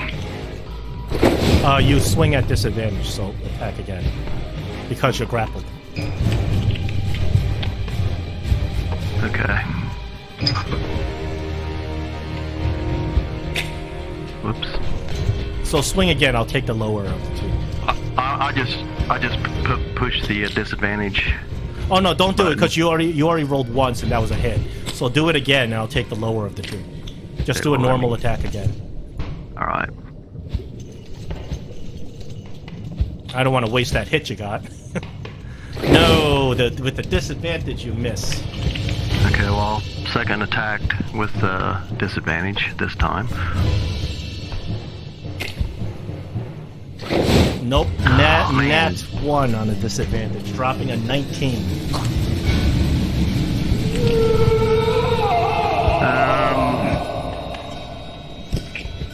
If I disengage, can I try to get out of his grasp? In order to get out of the grasp, you have to do a strength contest using an action. Oh, so the disengage wouldn't do it for me. You have to use an action just to get out the grapple. So is a potion an action too? Potion is an action. Well, I guess that's all I can do then. And you feel it squeezing you harder and harder. On its turn, it will do automatic damage because it got you grappled. Well, I'll probably be dead then. You might be. Oh no. Alright, Gregory, you're up. Okay. Gregory, you're like trying to sidestep the floor around you has like pools of scalding water, and you're trying your best just to sidestep these pools. Water is just leaking out of half of these holes. Do I still have wave? You do. but you Okay. can't really use it, and it's not identified. Okay, that's fine. But I know it's wave after having that conversation. That's all I needed. Yeah, you assume it's wave unless there's a very elaborate trick going on.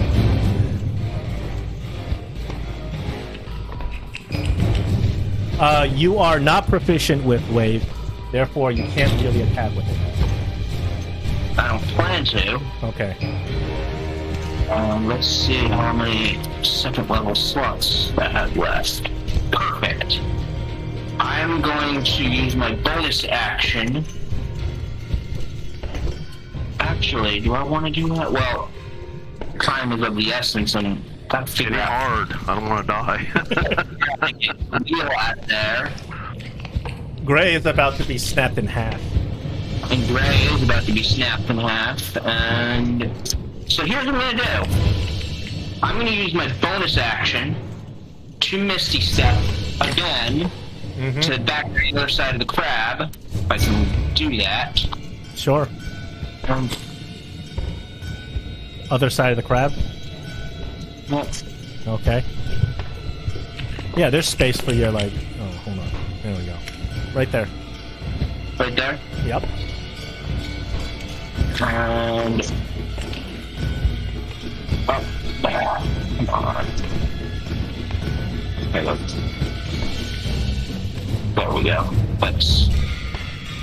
I don't want to be in melee range, but what choice do I have? Is this thing gargantuan or It's huge. huge? Okay. Alright, so. And because I use my bonus action to cast a second level spell, I am going to, let's see, what else can I do? Well, you still have your standard action. Yeah, which if I use it to cast magic, it would have to be Cantrip. a cantrip. And if you cast a cantrip in that range, it's going to be... if it's a firebolt, it's a disadvantage because it's something in range. There are melee cantrips, but I don't think you have them. Like shot No, from I blast. No, I don't have that one. I don't think the crab is stupid enough to fall for that trick. So,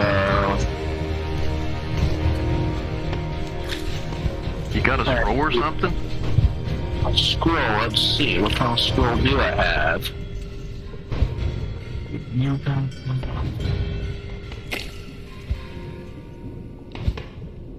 I'm using a scroll to cast a spell. Is that separate?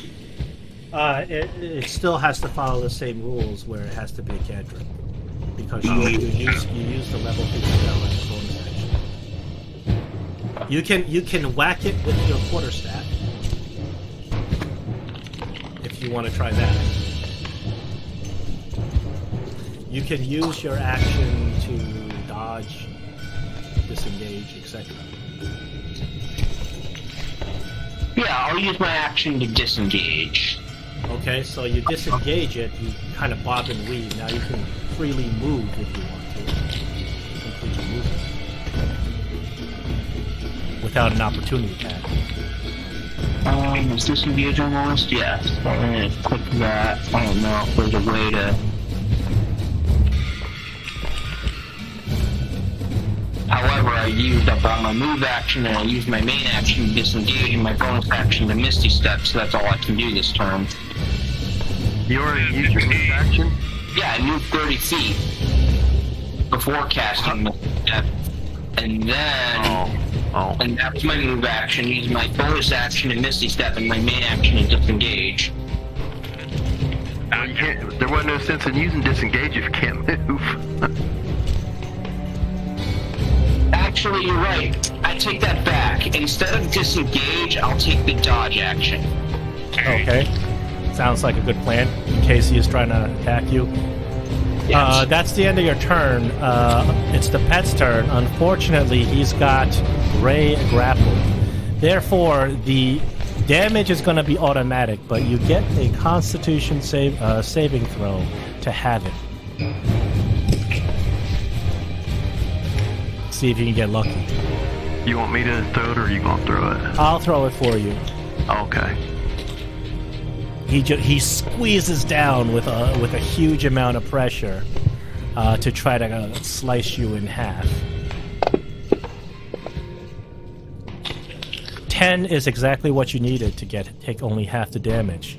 However, you might not survive half the damage. Probably not. 13, that's 7 points of damage. Can you take 7 points of damage? 52 no. plus 7 is 59. No, yes you can, actually. Oh, I guess I can. Oh. You're still alive, but you I are was looking at the wrong person. But you look down at your legs in horror as blood is profusely squirting out of your abdomen. This I creature. wave at Greg as he goes by and say, "Thanks, man." The pet has a second attack, however. And the pet, once it sees that wave is in your hands, Gregory, it's going to come at it. But I'm dodging, so he gets disadvantage. He does, so that's good. See if he hits you with his disadvantage. He nat ones, and he misses you with disadvantage. You barely bob and weave as a claw just is 1 inch higher than your head, trying to crack you open. It is Olaf's turn. How badly damaged does this creature really look? It looks pretty badly damaged. You know, it's got like half its armor plates are ripped off. There's flesh exposed. One of its eyes is broken. It looks pretty beat up. I can't tell you exactly how many hit points it has left, but I can tell you it's heavily damaged. Near death.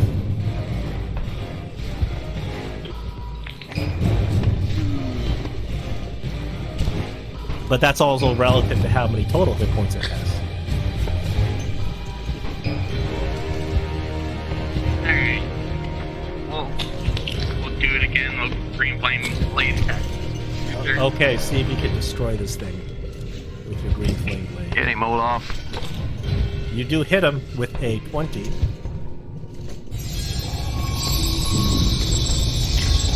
14 points of damage. Close, but not killing him.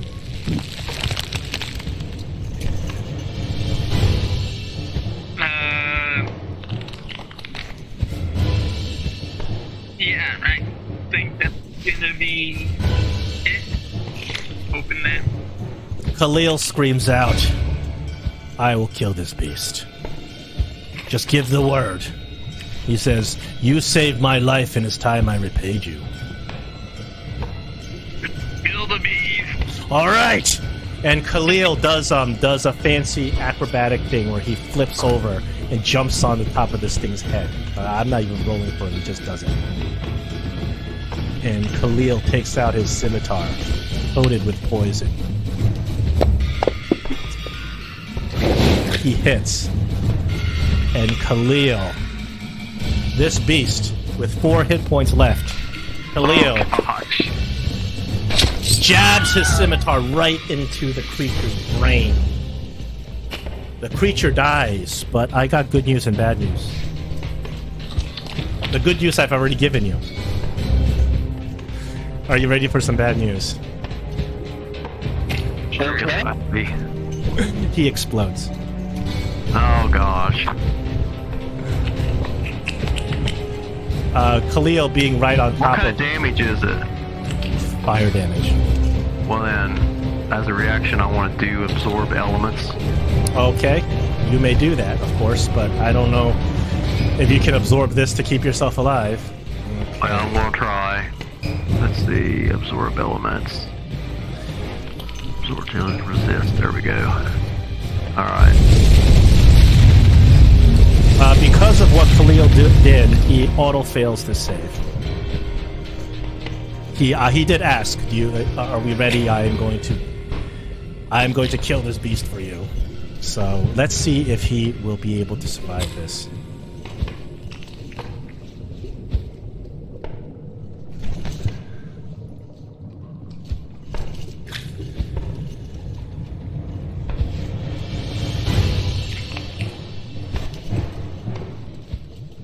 It is a dex save. What? What's going on? Oh, because this thing's dead, it won't let me do it. Hold on. Let me take off those effects.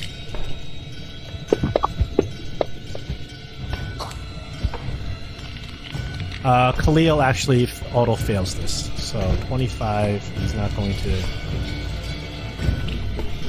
Ready for the damage? Bring it.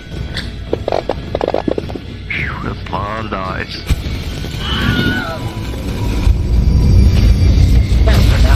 We're all dead. Well, you're not all dead. Unfortunately, Khalil has a total of 34 hit points. He didn't. Hold on a second. If he were to take, he would be at. Oh shoot! I'm sorry, guys. Khalil had negative his max hit points. But he's going. Khalil did what he said he was going to do. He has killed this creature, but at the cost of his own life. He is beyond. The rest of you go down, but you're not dead.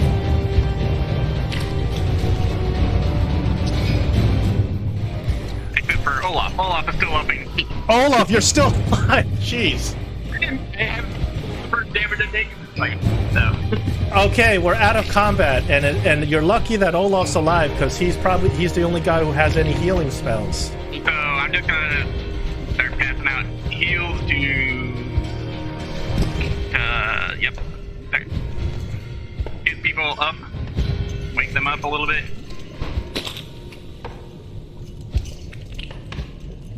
And how come Gray didn't get any? Here we go. Alright, so they're awake at least. Khalil, he is incinerated. Incinerated, like I couldn't revivify him? Gone. Because I could have revivified him. No body.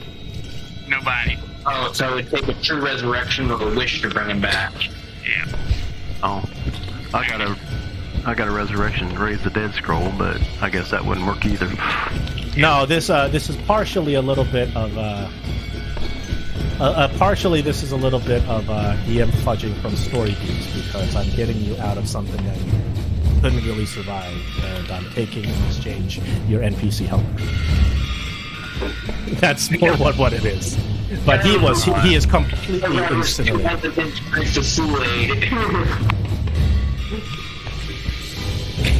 try to get this door open. Hopefully we can. So you guys, you have just enough time to you just barely revive the two when you see that the floor is flooding with scalding water. If it goes any higher, you realize it's going to start burning you. You have enough time to try to open this door because the flooding water is kind of piling up against the door. So you got enough time to open this door. However, the treasure is gone. You're not going to be able to get this treasure. I don't care about the treasure. We could all get into this little area where I'm at right now, take the piton out of that other door, and that should stop the water from coming in, and then we can we can try to just open that door because you said it opened easy unless there was a heavy force against it. Now there's some there's scalding water on the floor. So you close this door. There's some scalding water on the floor, but after several attempts, you finally are able to kind of wring that door open because not enough pressure. And once you open this door, you notice right behind you, you hear bubbling water slam against it. And that door is permanently sealed. Unless Karatas comes back and resets the dungeon. That's awesome, because we don't have to worry about the rest of the dungeon flooding now. By the way, thanks a lot. Yeah, thank you. Yeah, I mean, I think we entered this hallway a bit relieved. As you do this, of course, the genie's face once again appears directly above you from a vent in the ceiling, and he's laughing. And he's laughing. Did I scare you by closing this door? Well, no offense to you, but I cannot let the dungeon be flooded with water. Caraptus would not have that. I immediately shoot an Eldritch Blast at his face. You shoot it, and the flame dissipates. Ah, well, somebody's angry, he says. We were in hot water, literally. Oh, wow. So he stops talking to you after you attack it with the Eldritch Blast. You guys, so now in your hands you have a wave.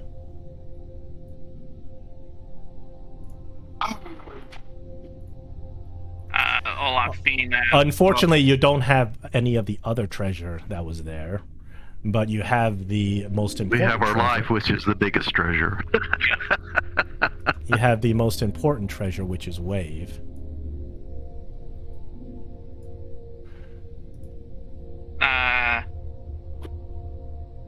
And then all of you start hearing the singing coming out of wave again. And then strangely you hear Black Razor talking. And Black Razor says, "Wave, it's been hundreds of years since I felt your presence.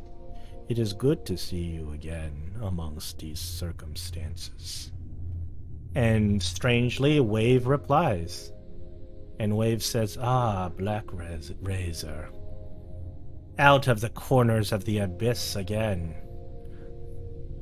What force of nature had dug you out of your hole?"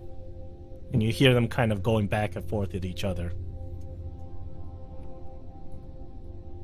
Olaf will ask Gregory about, did anything weird happen when you grabbed the wave? Yeah, the wave was talking to me and wanted me to swear allegiance to some whatever. Gregory would remember the goddess's actual name. Bitch queen, man. She is the bitch queen, Umberly. Yeah, bitch queen Umberling. I do have the keen mind feed at in-game. And yeah, wanted me to swear allegiance to bitch queen Umberly, which I don't really know much about her other than a few hearsay here and there, and it would have been a good opportunity to learn more, but I don't know what I'd be getting myself into if... Yes, the Wave had promised to be able to get you out of that battle, but you have no guarantees on that either. You don't know what Wave is capable of. Well, Yeah, I think you're better off. all I know is these weapons keep on telling us we've been handling every challenge that's been sent to us. So. Yeah, well, right now it's just the three of us, like... We just lost Khalil, so we lost a third party member. Oh my goodness. So we lost... I'm going to remind you out of character. I have provided you with all the tools you need to complete this adventure. Okay. And I was like, yeah, we lost Kayan, John Ashford, and now Khalil. But you may have screwed up already. So. Well, I'm sure we did screw up, but... You have 2 out of the 3 sentient weapons at this point. Well, It's actually about time to end this session for today. But you kind of want you decided what you want to do next? You want to go for the third weapon called the Whelm? Well, if we can find it. You search around this White Plume Mountain dungeon. There's only one place that you haven't gone to before, and that is a third branch of a hallway from the entrance that you originally came from. Yes. So you've explored both the other 2 entrances, which led you to these other 2 weapons. there is a third entrance, and you assume that that's the only direction that you can go to at this point.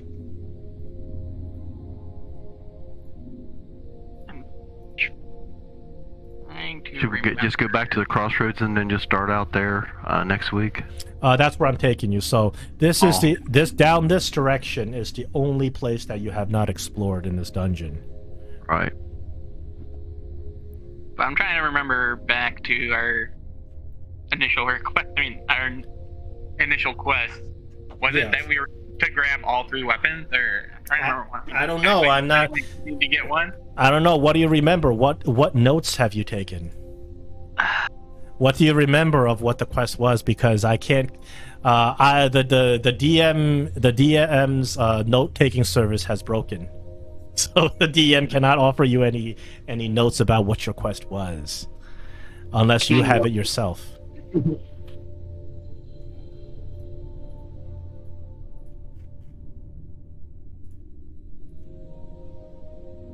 And wait a minute, my stuff. We were supposed to find the 3 sentient weapons out of character. I'm not sure what we're supposed to do with them, but...